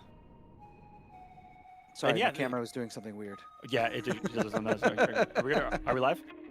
Thank you so much for the sub on Twitch, J Chrome. Much appreciated, man. Helps these tournaments to continue. If you like what you see, definitely support it if you can. If you can't, just watching for free is absolutely fine. Hope you guys are just enjoying the absurdity, the time traveling that is occurring tonight here on Colo. We took you back to the year 2013 to Injustice Gods Among Us, and Grand Finals is set. Before we go there, I want to let you guys know that if you like these older titles, if you like Mortal Kombat 9, and I know a lot of you do, tomorrow on this channel, MK9 is also going down in the same way that Injustice ran tonight. All the matches are pre-recorded because of the limitations of the older titles. Wasn't able to create a Parsec server for this one. So everyone played their matches and recorded them and then submitted them. But we're going to be reacting as if it's 100% live. And I will be seeing all these matches for the first time besides my own, because I'm also in the MK9 bracket. So are so many other sweat lords of the game. This one is a little this is a little bit of a crazy bracket considering all the years later, because we got actual top 8 like a lot of top 8 players in one bracket, I feel like, for this game. Big D, Forever King, Costner, myself, GGA Jeremiah, Mike Metroid, Eggshell, and Insuperable. This is going to be sweaty. MK9 with just as much, if not even more, character variety and insane matches. It's going down tomorrow, 6 p.m. Eastern. But tonight, we got one more match on the menu. It is going to be grand finals of Injustice 1. Let's get into it. It is none other than Mike Metroid versus Darth Arma. Arma coming from the losers. Mike Metroid sitting in winners. It is getting so sweaty in here. I am perspiring through this shirt. We're sweating here. All right. If this was... I'm salty. I lost, bro. Are you kidding me? Actually, screw this. But you know what's... I don't want to see this. You know what's crazy is that like the total score between me and you is exactly 3-3. It is. We are dead even. Which you know, I will take that. You know, Arma, shake of a hand, my friend. Those were some battles in Injustice. They were great games. They were great games. And good luck in this grand final. I did not watch this when you guys submitted it. I'll be reacting live. Let's go. It's grand finals time. And wow, how did he beat Batman in the air like that? Dude, I'm telling you know what I think it is? Every game I played, I was on player 2 side, except for this set. So I wasn't used to doing the instant air glitter on the left side. I was used to doing it on the right side. So I want to say I went for it there, but it didn't come out, and I was like, what the fuck? And then you just met a stanky boot of Grundy in the air. Not blocking low. Fake setup. That's 100% real and a half right there. Well, yeah. He might. I think he might have been able. Armored it. He could have armored it, but I think he also could have forward dashed it. But I'm not 100% sure. If this was like 10, that was crazy. I was low enough to get grabbed. It was so late and so far. And speaking of getting grabbed, Arma, that is a health bar gone. Swamp Hands is so good. And with this particular ender, with a Tombstone ender, now Grundy is doing more damage, right? Yeah, I think he has the damage buff on. I totally forget. It's the one that does more damage that gives him the defensive buff. So he sacrifices damage up front to do more damage on the back end, and here's that damage. I'm getting destroyed here, especially because of the stank. I think I clash. Yeah, because I clash because I'm like, I might not get another chance to clash because you cannot. If you get grabbed, you'll die at that health range. I forgot to lab it, but I want to say there might have been a sooner time to clash during that animation, but I could be wrong. Think we go for a standing reset here? Yeah, we do. Oh, God, that has actually, been that's broke. I'm not gonna lie, none of us are blocking that. None of us are blocking that. Ooh, was that in between the block stun of the trait? Yeah, trait has like no block stun. It has no block stun. That is so high level and well executed. I'm gonna throw up a little bit. It takes a lot of boldness and a lot of knowledge to know that it has 0 block stun. It's so easy to disrespect blocking that thing. But the way he did it was absurd. Like that jump 2 easily could have happened. The 5-frame, it's a 5-frame air grab. 5 frames. Yes. I want. There's very few things in this game that actually can get in between things like that. Like I want to say Green Lantern and Aquaman's down 2 could also do the same thing, but I think it ends up trading, not straight beating it, but trading is definitely in your favor because you can just convert to more. Now, I've got a question for you. No stage switch. Was that intentional? Do you still like the stage? So it was intentional because I can abuse the laser in the corner and Grundy cannot. So in my head, I was like, I think this favors me. Any back 2-3 that hits, and if I'm close enough to the cannon, I get a standing reset for 1 bar. Oh, that was beautiful control right there. And when you get rid of that middle interactable, there's nothing really to play with besides the corners and Doomsday in the background, which is the background bounce. Yeah, and it's also like one of the worst background bounces in this game, if I remember. I don't know how I remembered to back that. That was kind of crazy. Like I just didn't want to deal with the plus frames at all. I was like, you know what? Fuck it. Let's back that here. I'm gonna throw up. This is so broken. So broke. Yeah. I don't even know what side that hit on. And I'm sitting here guessing with Mike, and what a swing and answer back, my friend. King Gambit. Oh, we got Mike Metroid's Mike. Let's go. Oh, we're gonna hear some rage. I don't know. It might. I want to say Mike Metroid told me that he accidentally left his Discord on. I think he did too, and I may have forgotten to erase it. So Mike, Mike, I'm so sorry. No, I don't think he said that it was anything crazy in there. I think he's like, I think you hear like Alphabet or something in the background. I think that was Alphabet, not Mike. I also love my boy Sloth, but I had to cut out some of his salt as well. That's why you heard some of the mutes during his match against Doomsday. I wish we could hear it. Oh my god! It was all about Earthshake. It was Earthshake. It's unblockable online. It's unblockable. I can't do this online. Which is true. Okay, it's fucked up. It's really fucked up. Mike had a bigger health deficit versus me in Winners Finals and brought it back. So let's see if he can do it again. I mean, again, it's Grundy. Like, no matter who you are, and that's the thing too. When you're Batman, like, you don't really have a great wake up to get out of this bullshit. Like, you could see it when Mike was playing Burrito Voorhees, and he had staff stance. He was able to do the spin or the flying dick, and it got him out of so many things. I don't know why matching why did you just wake up? I did wake up buttons like it's MK11. Like. Now, going back to these older titles, a snatch and grab. noticed that a lot of players implement the stuff that they've kind of developed in the newer games. Like when I play MKX again, people micro duck now, and I'm like, no one micro ducked when we were playing MKX. They didn't, right? Like I've had this argument not with at people. all. Like it was possible, but nobody did it. Like competition did not get. Nope. Like it didn't develop in that way. Like Foxy Grandpa was like one of the main ones, but it's literally in his name. Yeah. Oh no, Swamp no. hands, just raw swamp hands. But see, that's what I'm telling you. You got to block that. Oh god. Oh, look at the reactions. But young Mike Metroid. But see, he that air grab got him nothing. What did that air grab get him? It actually helped me get out of the corner. So like air grabs, okay. Like it's consistent. It does okay damage, but it's not. Like I feel like a lot of times it works against you. Here I'm just trying to zone. Oh my gosh, that saved my ass. That was another like needle thread of a trait usage right there. Mm-hmm. Like he almost got there in time. You could see the arms like coming over to hug me, and like just last second I was like, no, throw it out. When you actually throw a mechanical bat out while you're recovering from something, you actually can't combo the mechanical bat. Even though it gives you a lot of hit stun, it doesn't let you combo. Also, I think you've gone through so many outfits, by the way, and I love that we're on Flashpoint, where this is actually not Bruce Wayne, ladies and gentlemen. This is Thomas Wayne. That's right. And you would think that it would give him access to the interactable with the gun, but it doesn't. Yeah, you really would. Oh, what a round! It would be a buff. See, that's what I'm telling you. That laser, 100% abusable for me.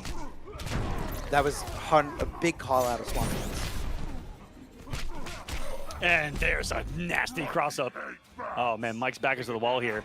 Luckily he's on the winner's side here, so Arma, if you get this, it'll just simply reset the bracket and we start again. If I get this. Oh my gosh. Stay away. Okay, yes. Yeah, three bats next. That's fine. I'm out of there. I do have to guess. And I think Mike kind of picked up on that, on the fact that like after the air grab, he has to make me guess. Like, don't let me get out for free. My slide sucks. I'm backdashing like crazy. That was throw immune. I didn't even know that. I think I found that out like in that exact moment. I was just like, I had no idea that was grab immune. We're figuring out tech in 2025 as Darth Arma resets the bracket 3-1 on Mike Metroid. Ladies and gentlemen, we got ourselves a tournament right now. 3-1, baby. 3-1. I'm feeling good. Arma, you have been playing a little bit crisper since sitting in that loser's bracket. You had a few days of like kind of, you know, rethinking things. But it's also because I was forced to play more matches on the loser side. Like, because I lost, I had to go play Sloth, and I had to go play, I had to go play Abyss, and then I had to play Burrito. So that's why I lost, is because you got more warm-up games. That's it, pretty much, yeah. If you think about it, yeah, your next game, you went into losing to Grundy. No other character plays like Nobody Grundy. wants to even admit that they lost to Grundy, so imagine how I feel. Hey, was it Abyss lost to Grundy? Burrito lost to Grundy? I think at this point, I was but they getting don't want to admit it. No, I mean, look, we're having fun. This is a fun tournament, and you know, I hope everybody watching it is also having fun. Yeah, thanks for being here, guys. This has been a wonderful trip down memory lane. It is a grand finals reset now, 0-0 here in Kolosseum for Injustice Gods Among Us. Powerful neutral jump here. We're back on a stage with so many interactables, and bats can come off of that. What was that? That's the thing that they strap patients to, right? Yeah, it's like the gurney. No, but it's like a torture gurney. It's like it's like the one that hooks into the wall and you electrocute them. What the fuck were they doing at Arkham? This is so fucked up. Look, see, it's got like the electric chair thing on the top. Like they were zapping people in that fucking gurney. I mean, it's Arkham. They were doing some crazy stuff. If you watch Gotham. That's just Poison Ivy's growth in the background. Yeah, even though Poison Ivy, like the actual character was not in this game, they still teased it a little bit just with that little background. Arma, you're catching some fire here, man. Reset the bracket 3-1, now up 1-0. It was a great stage. Yeah, I actually don't see a switch coming from Mike, just given the stage right here. One right hit, and every single one of those interactables on the EX knockdown of his grab can be so lethal. Oh, 100%. man, I think you started. Big drop. You Big started drop. a match with glitter. Big drop. I think somebody died. Big drop. Yeah, glitter. Instant air glitter was like kind of the go thing, like the go-to thing, because very few things beat it. Like, Oh. Wow, you that's have so to much just kind of visibility. wait. What I was going to say is he got underneath the poison is that he actually tried to make a read on your wake-up slide with the jump back, it looked like. Yeah, 100%. Like reading tendencies. Hey, Dude, look at Arma, Grundy. my man. Arma, you're Bro, dead. Grundy hits like You're a fucking dead. truck. Tombstone pile driver. That's to the Undertaker. You got a flower to play with too. And there, Yeah, he actually may that have was been a caught bad. That trying was a to bad hit confirm for me. And then he just got caught trying to disrespect the block advantage of those traits, and we're swinging, boys. Catching a backdash. Oh no, where are you going? That was Yeah. that was smart because there's either gonna be a lot of guaranteed or a reset. Yeah, super good read by Mike. Trying to build what I can here. Oh, that's a guaranteed. That's a guaranteed TV. Oh my god, that hurts. That's a lot. That's a lot of It damage. hurts so bad. Are we gonna see the frozen pipe? No. Frozen Pipe is really good for Batman. I don't know how I didn't get down to grapple. I feel like that was another input error I kept getting wrong. Dude, I died with 4 fucking bars. That I died with is- 4 bars. That hurts so bad. Oh, no one wants to die with their meter like that. That's. Oh. You know, You're going out on an empty stomach. You didn't even have your final meal. Woo! Right to Arkham. Yeah, those 4 bars, like those could have been 4 meter burn back 3s, meter burn forward 3s. Yep. Which are all so powerful against Grundy. And I actually haven't seen you try to make those reads against Grundy yet. It's been more of just that standard play, but you know, others trying to just kind of meet armor with armor in a lot of those situations. Well, you know, it's Oh, look, that's man, we haven't played the game in so long. Oh my gosh. Oh my dude, this is a round. I'm getting already destroyed here, dude. It hurts. Solomon Grundy, born on a Monday. Dude, he just needs 1 opening. It's so fucking crazy. I was trying to go It's for 5. I was going for pipe. I was going for pipe there. I don't blame you. I should have just interactable. I shouldn't have jumped 2. It should have just been straight interactable. I'm not gonna lie, it looks like you're in flawless right now, my man. Dude, it hurts. I also wanted to make a note earlier that frozen pipe is like the only clashable interactable. Oh, that's right. It is. Oh my, dude, I'm not even like thinking right anymore. I keep trying to jump forward, and Mike's being so good at like reacting to it. I don't know why that didn't pick up. There it is again. Smart. Grab actual punish. He armors He through corpse the up eyes. through it. He is an animal. He walking corpse through the fucking Oh interactable. my god! And then he bopped you on the head 3 times in a row into what is death. The Hey, look who died! Look who died with 4 pile bars driver. again! Not a- Look who died with 4 bars again! What the fuck? Arma, you got money, spend it. Look, man, go back and see when I could have spent it. Like, it was just bad. It was honestly, it was just like a good call after good call for Mike. Absolutely. Right? That multiple overhead great situation reads. too. It just puts you in this one hit. I was also one hit, a little grabs a bit threat.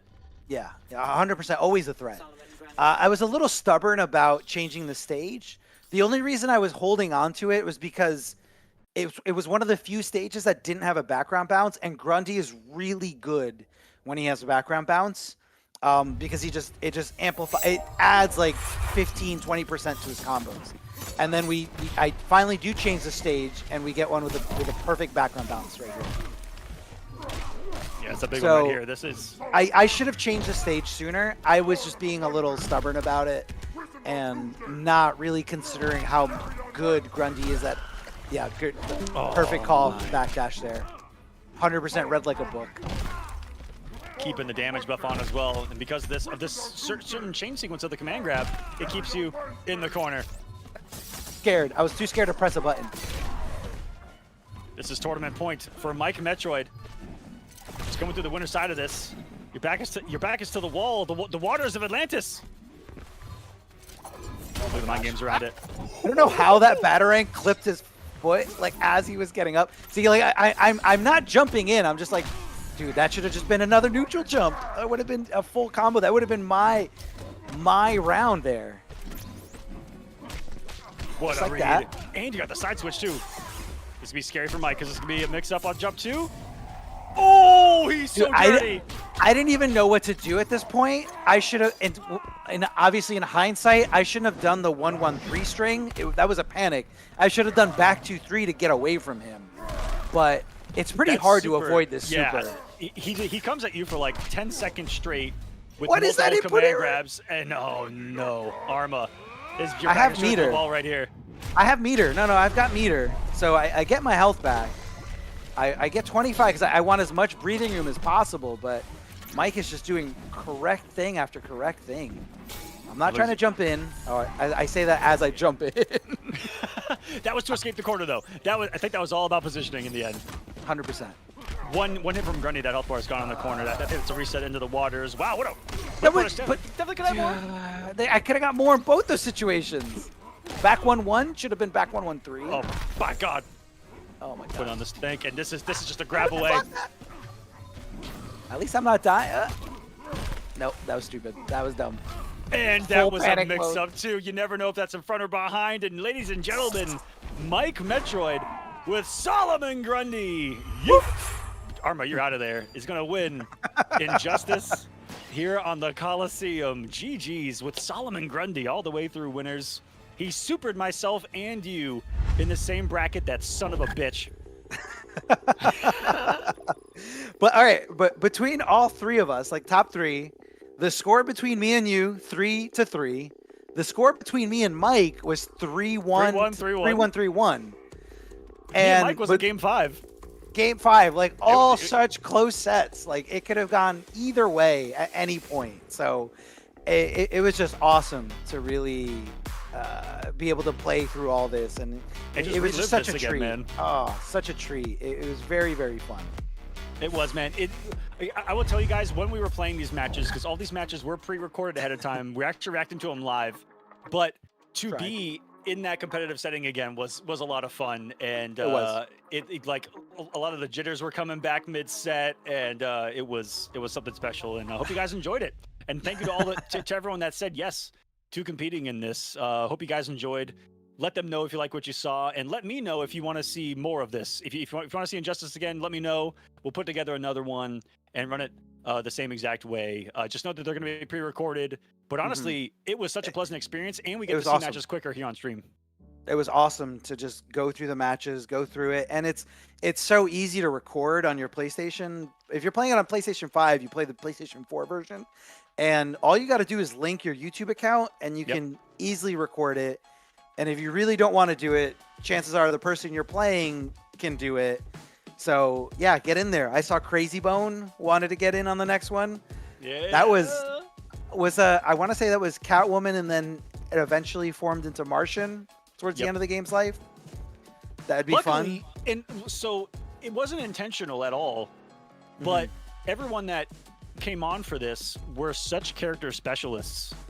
Like such character specialists and like loyalists of characters that, you know, you either rarely got the saw or just weren't, you know, the meta characters of the game.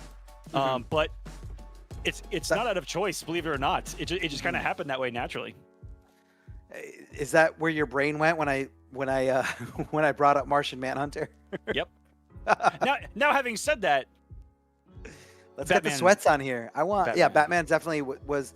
I mean, I feel like Batman was a really good scrub killer, but like at the highest level, you got to be a little bit more. Who you calling a scrub? Hey, we're 3-3, okay? I didn't kill you. We're 3-3. We're tied. We're gonna run it back next time, my friend. We are gonna run it back. Same thing with you, Mike. I'm coming for that Grundy's ass, my friend. I'm gonna put you in the dirt where your undead large ass belongs. Okay? Born on a Monday, I'm gonna bury you next Thursday. Big unblockables from full screen. Invisible. I say that I eat a 35% command grab. Dude, it's like more sometimes. He played so well, by the way, guys. He did. He played super good. That was awesome games all around. That was awesome, Mr. Aquaman. Thank you so much for having me on. It was a great honor. Great honor Pleasures. to commentate. Great honor to play. Yeah, GG's, my man. GG's. We'll definitely have to run it back soon. And guys, like I said, just let me know. I know everyone here wants to get another one in. Should very soon. Cooking up more here at the Kolosseum, but these can run in the middle of the week, which is really nice. And I'll definitely put another one together. And let me know what other games you want to see too, because some of the other games, you know, we can stream them live. But I've actually really enjoyed this process to do just a quick little top 8 invitational. So maybe we do some MKX, maybe we do some MK11 as well. And those other titles, but right now I'm liking these throwback ones to the deep, dark Stone Ages of these competitive NRS games, which is Injustice 1. And tomorrow, here on the channel, 6 p.m. Eastern, is going to be MK9. Let's take a look at the bracket for tomorrow. That's right, I'm taking it back even further to the year 2011 with Mortal Kombat 9, Forever King versus Costner, Big D versus myself, GGA Jeremiah versus Mike Metroid, your winner of Injustice 1. Let's see what he does in MK9. And then Eggshell versus Insuperable. It is going down double elimination, MK9 tomorrow. Thank you guys so much for watching some Injustice. Thank you guys so much for putting into the prize pool. It's currently sitting at $124. I'll link it one more time if you guys want to contribute to those that made top 3. And this was not unintentional to be in top 3 with you here, Arma. It's just the way the cookie crumbled. Okay, Dude, it guys, just happened. I was expecting Burrito to sandbag a little less, but I think next time we'll get a sweatier version. Big time, because he was actually rocking Lex Luthor last time he competed on here as well, and I think got second place with the Lex. Lex is so fun to watch. And It's he so is. funny. He's an absolute joy. You just press a button and you're armored, man. You just go. Yeah. But anyways, I digress, guys. Injustice 1, a wonderful blast from the past. Thanks for hanging out with us here at Kolosseum. We'll see you tomorrow for MK9, and there's more coming from us in the future. Always stay tuned to the channel. Follow and like if you like what you see. We'll see you next time. Have a great night. Peace.